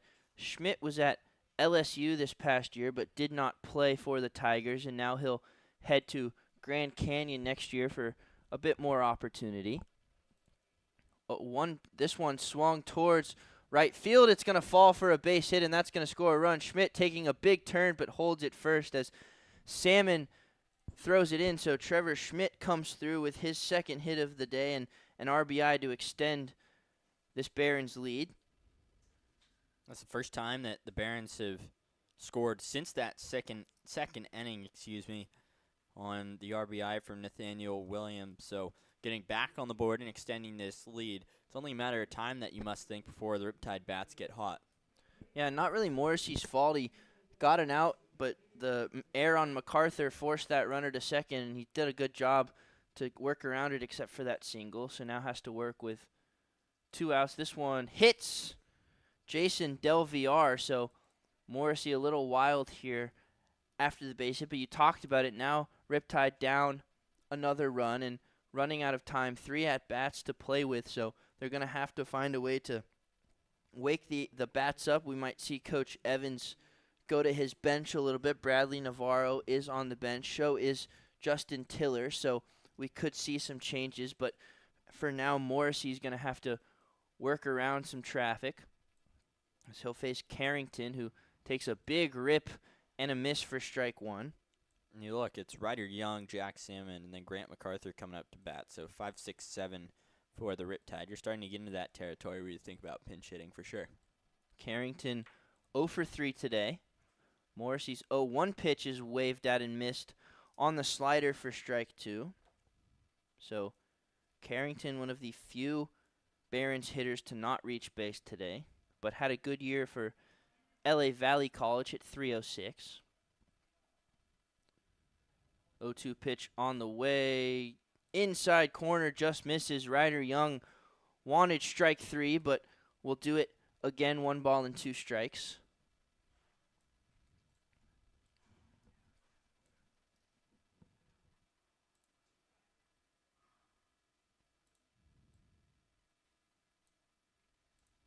One-two pitch from Morrissey. Swung on and missed. Strike 3. Jack Morrissey strands the runners, but not before the Barons tack on another run on the air, so they lead 5-1. Go have a stretch. We'll be right back.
We welcome you back after the 7th inning stretch. We hope you're refreshed for the new pitcher on the mound for the Barons. It'll be Jacob Ramirez out of Shorter University, and he'll be tasked with Ryder Young, who's looking to get this Riptide offense going. They trail by 4 with 9 outs to work with. First pitch from Ramirez touches the outside corner for strike 1. For Shorter this year, he pitched 47 2/3 innings to a 6.23 ERA. 0-1 to Young. Clips the outside again for strike 2, so Young's going to have to battle. Young didn't necessarily like the call, but he'll wander back into the box either way.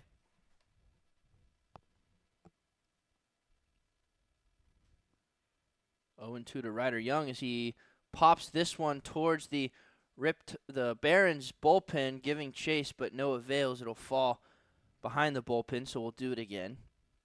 We haven't seen a lot of it, but Ryder Young capable of some power. Hit .447 at Chaffey College with 16 home runs to get him a spot on Gonzaga's roster. So definitely the ability to put one out of here. 1-2 again to Young. Misses in the dirt away, so it'll be 1 ball and 2 strikes. Excuse me. That'll be a pretty interesting catcher group for Gonzaga, also having Luca DiPaolo out there, who's a big slugger as well. 1-2 to Young. Thought about the swing, but pulled it back, so we'll move it even. And I'm always surprised by his power. He's 5'9", 170 pounds, so not a big frame, but we've seen disproves that with the 16 home runs.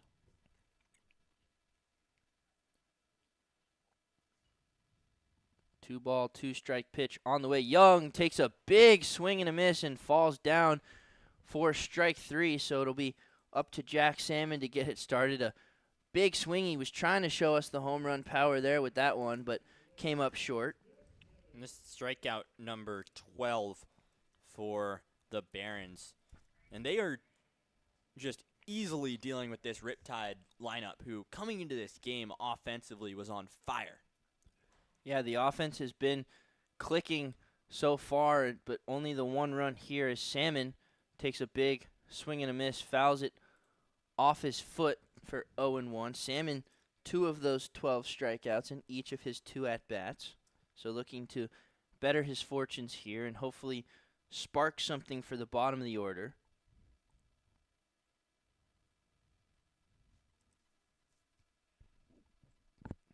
Oh and 1 to Salmon, who hit .231 at Hawaii this past season. 0-1. Salmon rips one fair inside the right field line. He touches first. He's on his way to second, rolling around in a corner. Finally picked up by Jason Del Villar, and Salmon trots into second with a 1-out double, and now feels like this offense can get going again for the Riptide. That's his second double so far this year on 3 hits. So Salmon trying to get something going for the Riptide, not necessarily the one you would fully expect to do it, but he does it here, and we'll see if Grant MacArthur can get him across and try to get the runs going for the Riptide. Grant MacArthur has big power, 9 home runs for the Huskies of Huon this past year. As we have a step off, so we'll wait for the first pitch. Salmon is a quick guy. Wouldn't necessarily expect him to steal third, but we've seen Cam Burdick do it twice this year. They're checking on Salmon now. The pitch to MacArthur in there over the middle for strike 1. MacArthur, one of those 12 strikeouts, but also singled in his first at-bat back in the second.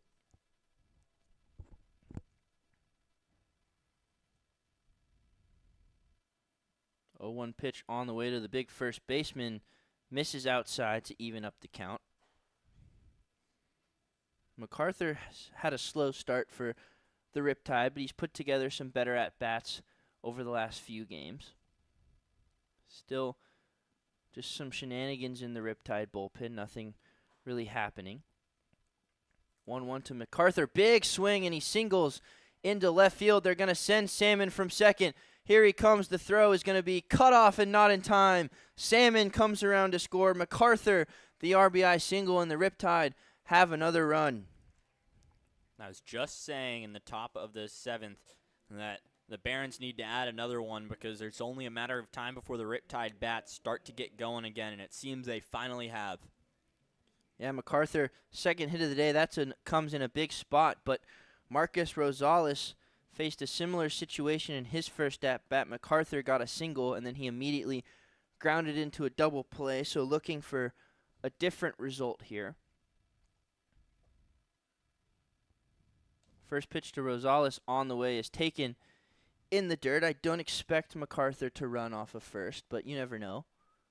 So we'll see if Rosales can keep this rally going. One in here, one out in the bottom of the 7th for the Riptide. As they pick over to MacArthur. Interesting there, as he's going to have to do some laundry. Riptide still trailing 5-2, but threatening here in the bottom of the 7th. Second pitch on the way to Rosales, upstairs for ball 2. Braden Wellen warming up in the Barons bullpen, so we'll see if the theme of one inning out of the bullpen continues. Could be earlier if Ramirez struggles. Rosales ahead 2 balls and no strikes, now 3 balls and no strikes. So after the first strikeout on the first batter, Salmon a double, MacArthur a single, and now Rosales threatening a 4-pitch walk.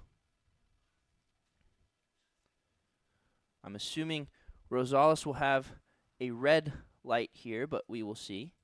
3-0 pitch on the way. Rosales taking without a doubt as that one clips the outside for strike 1. Burdick on deck. He's 0 for 2 with a couple of strikeouts. Not uncommon today for the Riptide. Advantage pitch coming to Rosales. He swings and lines this one into center field. A bad read out there, but finally brought in by Hunter Backstrom for out number 2. MacArthur will stay put at first. Ball is hit out towards center field and had a little bit of right to left spin to it. So Backstrom had to move over. Initially came in, took a step back, and then a few steps to his right to finally make that catch. See if Burdick can keep this going and flip the lineup over for Luke Johnson. 2 outs here in the 7th. First pitch to Burdick is over the middle at the knees for strike 1. MacArthur leads off first. 1 run already in here for the Riptide, but still trailing 5-2. Burdick 2 strikeouts on the day. 0-1 pitch misses off the corner. It'll be Luke Johnson on deck if Burdick can keep this inning going, as now looks like Morrissey's throwing in the bullpen, so just keeping himself hot after a somewhat long inning.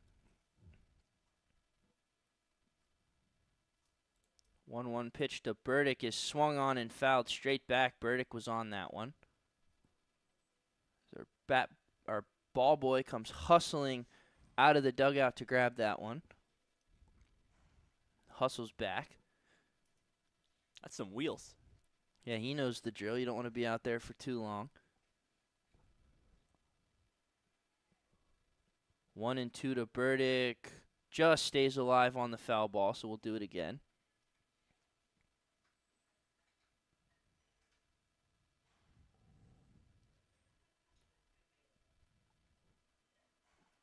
MacArthur, the runner at first.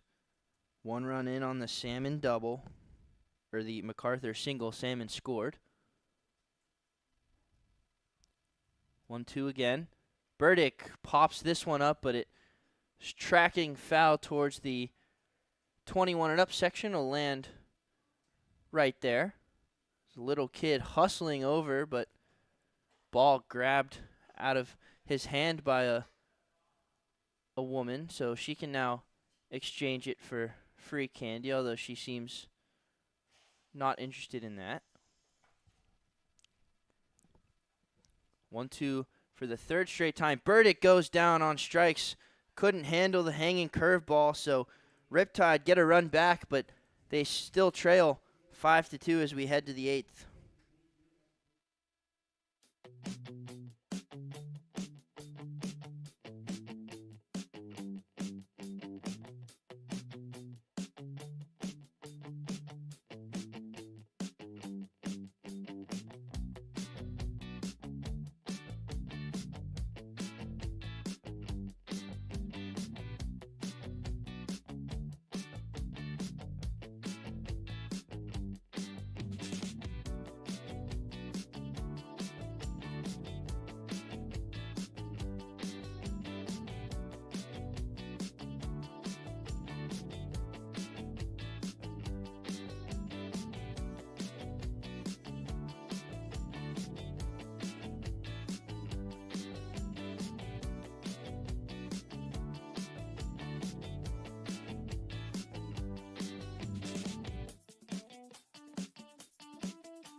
Back here for the top of the 8th. It looks like it'll be Antonio Lujan leading off against Jack Morrissey still out there for the Riptide. And the hitters got to run back, but Morrissey wants to keep the score where it is, and maybe the hitters can tack on one or two more. As first pitch to Lujan is in there for strike one.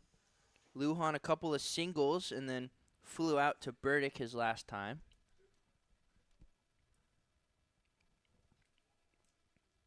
0-1 pitch is weakly dribbled, but it's going to go foul for strike two.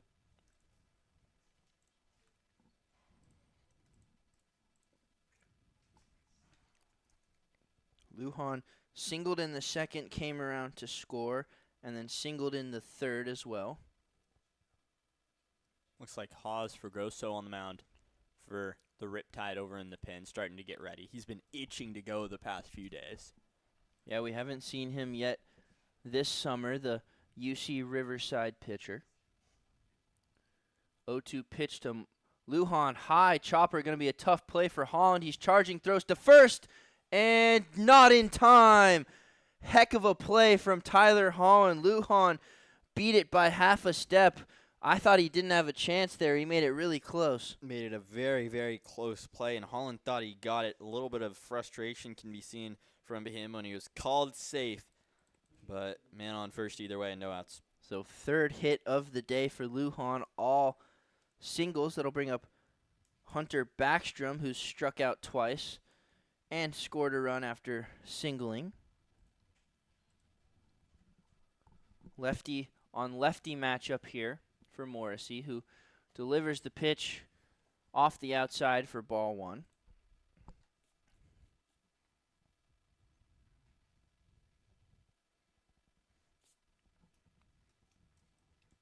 So a leadoff single as attempted bunt, but Backstrom can't pull back. He misses the bunt for strike one. We've seen him do that in back-to-back at-bats now.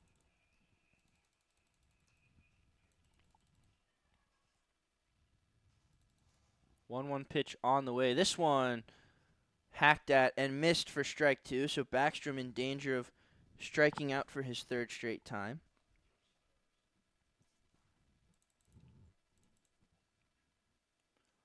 Morrissey checks over at first, now delivers. Backstrom thought about a swing, but held off. Missed on the outside for ball two. Braden Wellen still warming up for the Barons. We'll probably see him in the 8th. As that one swung on and missed, strike three. Morrissey gets a big strikeout. Backstrom goes down for the third straight time. Double digits now for the Riptide, number 10. So the pitching outside of Brandon Tatch, not really the issue today. If you take away Tatch's outing, the Riptide winning this game. So see if the offense can give a response as Colin Taylor will come up now. Taylor a ground out to Holland his last time. First pitch way inside for ball 1. Taylor also a part of that big second inning for the Barons. He got hit by a pitch and then came around to score. But a strikeout and a ground out since then. This one flared weakly towards the Barons bullpen. It'll be foul for strike 1.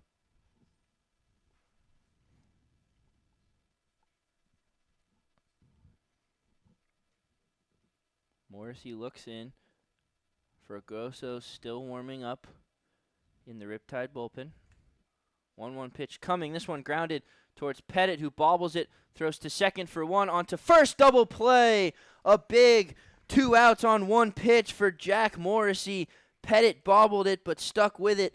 A huge inning for Morrissey to keep the score where it is. Riptide 6 outs to score 3 runs. We'll be right back.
Once again, another new pitcher on the mound for the Barons. It'll be Braden Wellen out of Golden West College. We've seen him this year. What have you got on him, Andrew? Yeah, he's so far 1 inning pitched, 1 1/3, in fact, and 6 runs. All of them were earned, so an ERA which is a little bit spiked right now at 40.5. I'm sure that'll lower quite a bit as the season goes on. Has given up 3 hits, 4 walks, and has a strikeout to his name as well.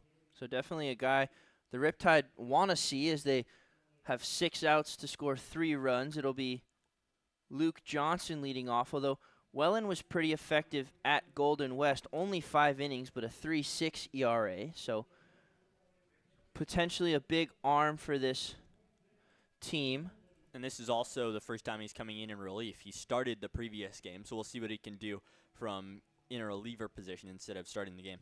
And we're going to have a pinch hitter here, as we talked about. We were expecting that. It'll be Bradley Navarro, who's been one of the better hitters for the Riptide this summer. So new pitcher, new hitter. First pitch on the way. Navarro not messing around. Singles into the gap. He takes a big turnaround. First, he's going to go for second. Bradley Navarro slipping, stays on his feet and slides in. A leadoff double for Bradley Navarro. Hunter Backstrom slipped a little bit and slid to stop that ball. from going to the wall, and Navarro took advantage. So pinch hitters working so far for Coach Evans. Bradley Navarro doing exactly what he's been doing all summer. And you immediately see why he's the leadoff hitter for this Riptide squad. Coming into this game, a 7-game on base streak, and now after that pinch hit, make it 8 games. He has hits in 3 straight as well, and hasn't struck out in the past 25 plate appearances. Wild. Bradley Navarro having a heck of a summer here in Irvine. Tyler Holland will stay in and look at a pitch over the middle for strike one. Holland a double in his first at-bat and then a couple of strikeouts. I'm sure him and his team would take another double here. Holland out of Arkansas, so he gets to root on his teammates in Omaha.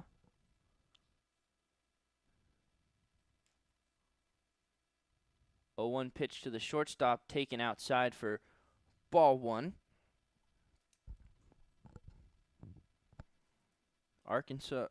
Tyler Holland played high school baseball really close to here. Went to Mission Viejo, so just down the freeway from us. He'll look at a 1-1 pitch from Braden Wellen, who checks on Navarro a few times, now delivers, and this one hits Tyler Holland on the head, so Riptide immediately 2 runners on base for a big, big hitter in Reed Montgomery. And that was only the second free base that they have given today, the second hit by pitch. There have been no walks, though, from the Barons pitchers, which is something that, well, you really wouldn't necessarily expect, is A.J. Manana has to walk out to the mound and call time. Well, Reed Montgomery, we've seen it from him already this summer, the ability to tie this game with 1 swing, so he'll come up to the plate. He reached on that hit by pitch in the first inning, so they haven't had a free base since the first inning, which is really impressive, as Hudson LaBarbera getting hot in the Barons bullpen. They might need him earlier than expected. That would be the 6th arm that they've used today, and you mentioned it a few times that they had 2 different guys that went 1, 2, 3, and then see you later and pulled them out of the game. Probably just a rest thing, maybe throw them again tomorrow, or save them for their next game, as Montgomery will come up. He singled and scored back in the 4th, 1 of 2 runs today for the Riptide. He's up in a big spot here. Lefty batter against righty hitter. First pitch to the Long Beach State Dirtbag is a foul straight behind the Riptide bullpen. It'll be Navarro at second after his leadoff double. Tyler Holland at first after he got plunked in the head.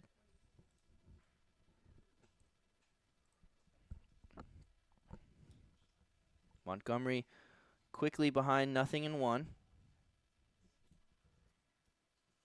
Wellen continuing to check on Navarro. 0-1 to Montgomery is upstairs for ball 1.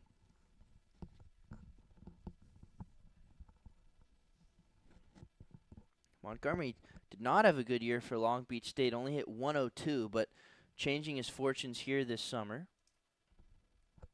He's even in the count, 1 ball and 1 strike. And they call a balk on Braden Wellen, so the runners are going to advance into scoring position with nobody out. I didn't see anything there, Andrew, did you? I didn't really either. I'm not sure exactly what it was. Obviously twitched a little bit at some point, but either way, now that means that there's 2 runners that are in scoring position and tying runners at the plate. So even bigger spot for Reed Montgomery here, as LaBarbera warming up faster. 1-1 pitch to Montgomery, way upstairs. Ball 2, good save by Ocampo to keep Navarro from scrambling home. Both Navarro and Holland run well. It doesn't matter for Navarro, only 90 feet away, but Holland has some speed, so a single could cut this lead to 1. 2-1 pitch. Big swing and a miss for Reed Montgomery. He was trying to tie the game on that swing.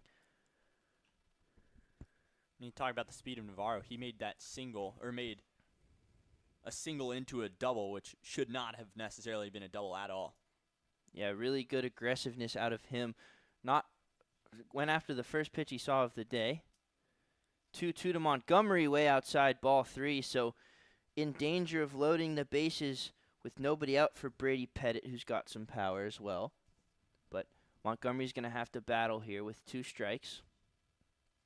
Holland at second, Navarro at third.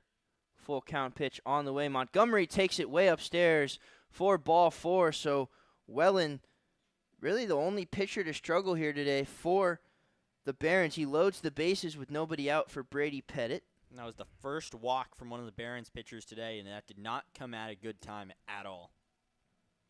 Brady Pettit only 1 home run for St. Mary's, but had a .653 slugging percentage and a 1.1 OPS, so definitely has some power.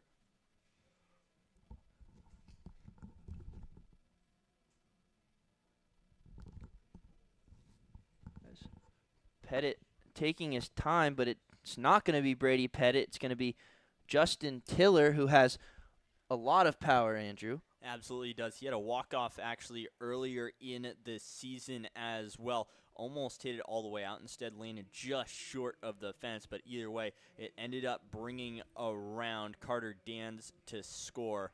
And that was against the Marlins in the bottom of the 10th inning. So we'll see what he can do here.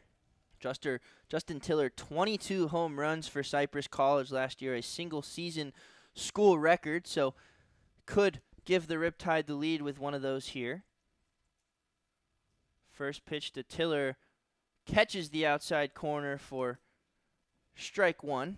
Thought that could have been ball 1, but Wellen gets it in there. So bases loaded for a big hitter in Justin Tiller. He bats from the left side against the righty.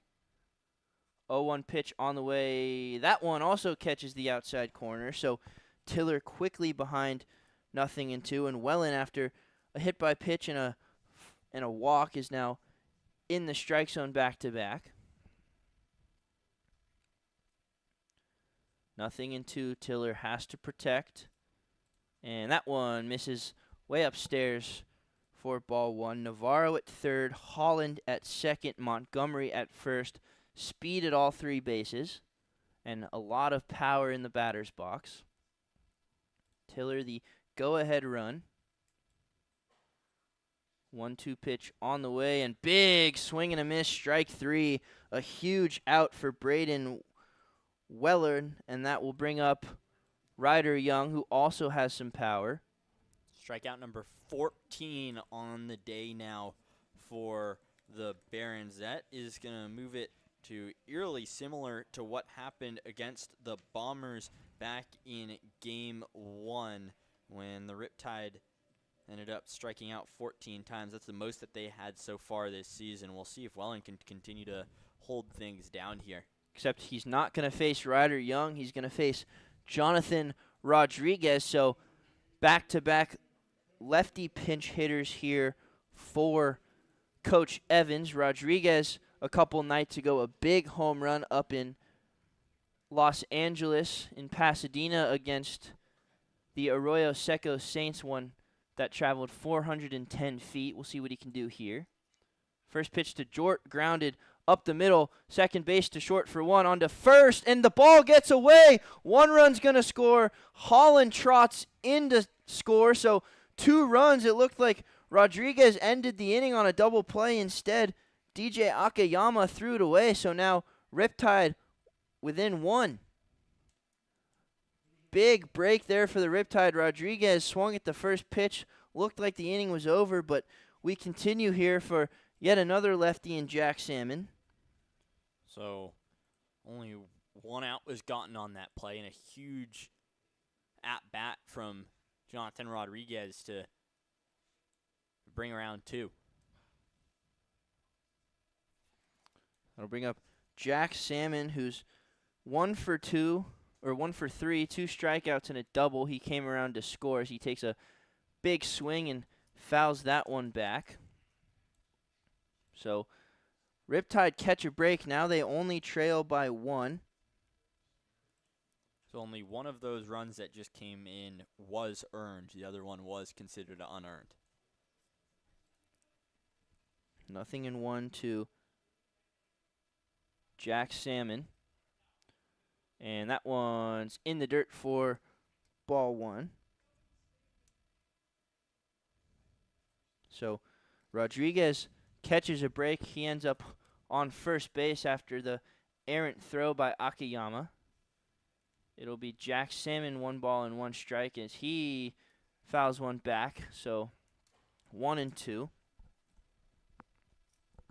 It'll be the big first baseman MacArthur on deck, who drove in a run his last at bat. Salmon has to battle here with 2 strikes, looking to avoid the hat trick and keep this inning going. 1-2 pitch on the way in the dirt outside to even the count. I'm sure they would love this to go full so Rodriguez can be on the move.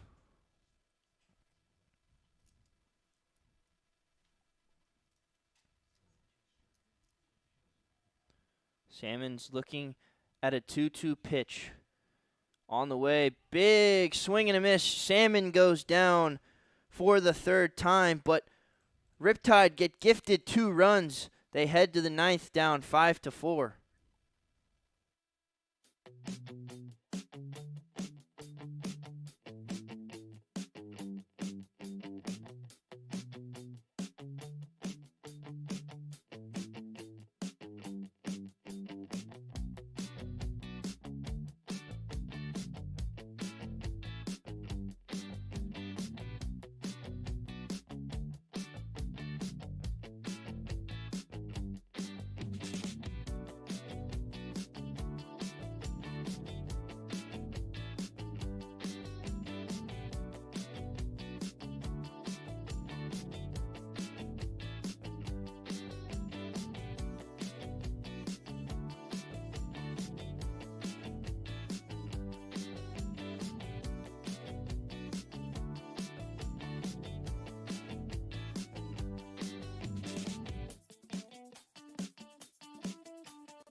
New pitcher on the mound for the Riptide. It'll be someone we haven't seen quite yet. It'll be Haas Fregoso, the righty out of Cal State Bakersfield. His first assignment will be Isaac Ocampo. First pitch on the way is in there for strike 1. Also some defensive changes after the pinch hitters. Mitchell Birdsall comes in to catch. Camden Sauce is now at 3rd. The rest is the same. Fregoso ahead 0-1 now. This one's popped up towards shallow right field. Salmon settles under it for out number 1. So Fregoso's first batter is retired of the summer. He's been itching to pitch. I've talked to him multiple days in a row now.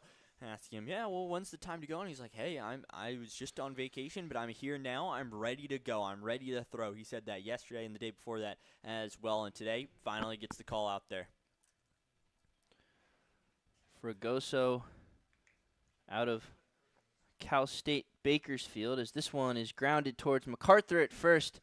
Easiest play he'll have to make. Steps on the bag for out number 2, so 2 quick outs for the new Riptide pitcher. Fragoso for the Roadrunners of Bakersfield, 15 innings, 7.80 ERA, 15 strikeouts, 13 walks.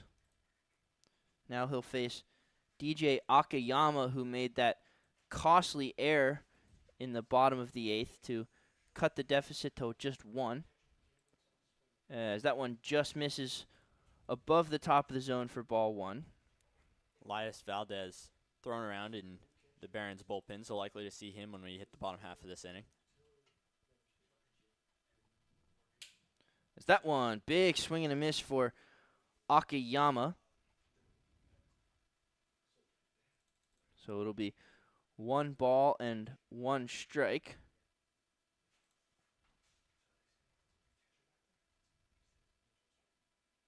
That one catches the outside corner for strike number 2.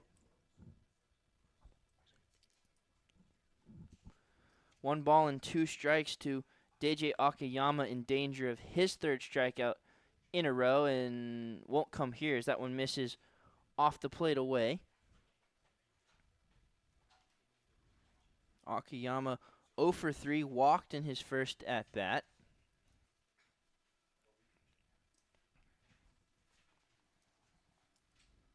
1-2-2 pitch on the way. Akiyama stays alive, flares this one into the Riptide bullpen, where there's just some light toss being had. That's Nate Hellman out there with Troncalli, so nothing that's probably going to be happening. 2-2 pitch again. Akiyama stays alive once more. So 3rd straight 2-2 pitch on the way. Also some action in the Barons bullpen. It'll be Elias Valdez. I'm sure we'll see him come on and try and lock down the save. 2-2 pitch again, just misses outside. So Fragoso now has to battle full count. Already 1 save on the year for Valdez, so they're looking for him to do it again. Full count pitch on the way. This one roped towards right field. That one's going to get down and roll to the wall. Akiyama rounding first. He's on his way to second. Not slowing down. Now puts on the brakes around second. He'll stop there. So a 2-out double for Akiyama to bring up a big hitter in Trevor Schmidt.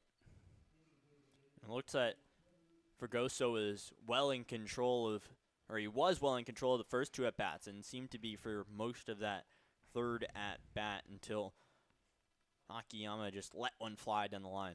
Schmidt back-to-back singles in his last 2 at-bats, the second of which was an RBI, so looking to do that again here. First pitch to him is swung on and flied towards Montgomery, who has to go back a little bit, but now settles under it and makes the play for out number 3. So Riptide chasing 1 as we head to the 9th. But before we let you go, we'd like to thank Experian, who is your BFF, your big financial friend. Big enough to have the resources and knowledge to have an impact. Personal enough to help you with what's best for only you. No matter where you are in your financial journey, your big financial friend is a trustworthy companion by your side. Wherever you are in your financial journey, your big financial friend is ready to help you navigate the smartest way to reach all your personal financial goals with solutions you can trust. This is Experian, your big financial friend for life. For more information, visit Experian.com.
For another inning in a row, we'll have a new pitcher for the Barons. It'll be Elias Valdez out of Golden West College. He's pitched 3 innings so far this summer, hasn't allowed a run, also has a save for this Barons team, so looking to add a second one here, and he'll face a big bat in Grant MacArthur. MacArthur, an RBI single his last time up as he looks at one on the corner for strike 1. So bottom of the 9th here, Riptide need at least 1 to stay alive, 2 to win, but they'll have 7, 8, 9 coming up. MacArthur, big swing, and short hop skips past Akiyama. That's going to be another base hit for Grant MacArthur. He hit that one. A screecher. Akiyama had no chance.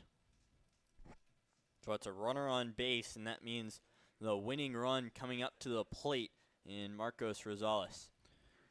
3rd hit of the day for MacArthur, who likes that. His bat's been quiet this summer, but now 3 hits and an RBI. Rosales 0 for 3 today, so looking to change that. It looks like we're going to have a pinch runner for Grant MacArthur, but no word of who it is yet.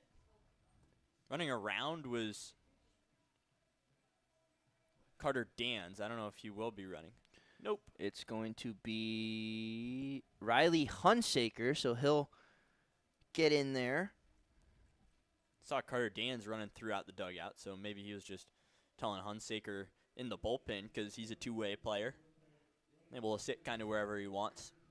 So Hunsaker now the runner at first after MacArthur's single. It'll be Rosales, who's 0 for 3 at the plate. He represents the winning run. First pitch he sees is way upstairs. It'll be Cam Burdick on deck, so back-to-back Fullerton Titans here with a chance to at least tie the game and potentially win it for the Riptide. And then it'll flip over to the top. That one way inside to Rosales, and you want to get to that top of the order for Bradley Navarro for sure. So it'll be 2-0 to Rosales, a double play, a strikeout, and a fly out to center his line. 2-0 pitch, make that 3-0. That one's in the dirt, so Rosales will be taking all the way here, trying to get another runner on base for this Riptide team. 3-0 pitch, right over the middle for strike 1, so now Rosales can swing it. Just in case Valdez isn't able to figure things out here, Hudson LaBarbera thrown around out there in the Barons bullpen. He's a right-hander. Advanced pitch to Rosales is swung on and lined towards right field. It's going to get down for a base hit. Back-to-back singles for the Riptide, and now the winning run 2 left turns away for the Riptide, as that'll bring up Cam Burdick, who's got the dreaded hat trick today, 3 strikeouts. But either way, that puts up Navarro on deck, so he's someone you're definitely going to have to worry about. If you are this Barons team, you got to hope you can turn 2 here, though. Burdick does run well. Rosales runs okay, so would be tough to get a double play as Burdick is speedy, but I'm sure he's looking to drive a ball in the gap and potentially win this game. First pitch to Burdick is upstairs. It'll be Hunsaker, the tying run at second. Rosales, the winning run at first. Cam Burdick, the batter. The looming bat of Bradley Navarro on deck.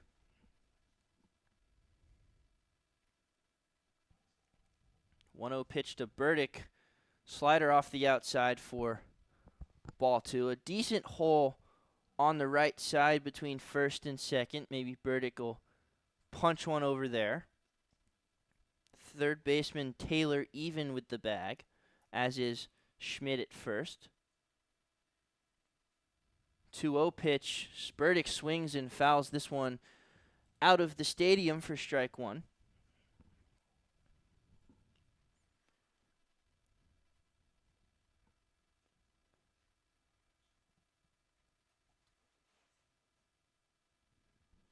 So 2-1 to Cam Burdick. And big swing and a miss, strike 2. That'll even up the count. Burdick in danger of the golden sombrero here. 2 balls and 2 outs or 2 balls and 2 strikes. Nobody out here. Bottom of the 9th. Riptide need at least 1 to keep this game going. Burdick has to battle. 2 balls and 2 strikes. The pitch from Valdez is just off the outside corner, so we'll move full. Curious to see if the runners move here. I think with nobody out, you don't want to risk getting thrown out, but you do. If the runners are in motion, a hit could potentially win the game, but we'll see what happens on the pitch. Full count to Cam Burdick. Runners stay put. 3-2. Burdick check swing, they say. He didn't go around, so the bases are loaded. Nobody out for Bradley Navarro, and boy, is he the man you want at the plate right now, Andrew. Absolutely is. He leads this team in so many different categories. He leads them in hits, plate appearances, average, on-base percentage, slugging, triples, home runs, runs, and walks. In summary, he is by far the best hitter right now on this Riptide squad. Has 3 RBIs right now. That's the only thing that he's really not leading in if you were to look down that whole category. But he has a great chance to bring a whole lot around. Meeting on the mound. Looks like they're going to stick with Valdez, although LaBarbera is ready out there. I'm assuming with who the runners are, a single from Navarro will win this game. Rosales runs pretty well from second. I'm sure Grant Mayu is warming up that arm to wave him in, so it'll be nobody out here with the bases loaded. A big bat in Bradley Navarro. Hunsaker, the tying run at third. Rosales, the winning run at second. Cam Burdick, another run at first base. Bradley Navarro, the infield is in, so if he hits one hard enough, this game could be over. Bases loaded to Navarro. First pitch swinging, fouled straight back. He's 2 at-bats today. He swung at the first pitch both times. Singled on the first one, fouls that one back.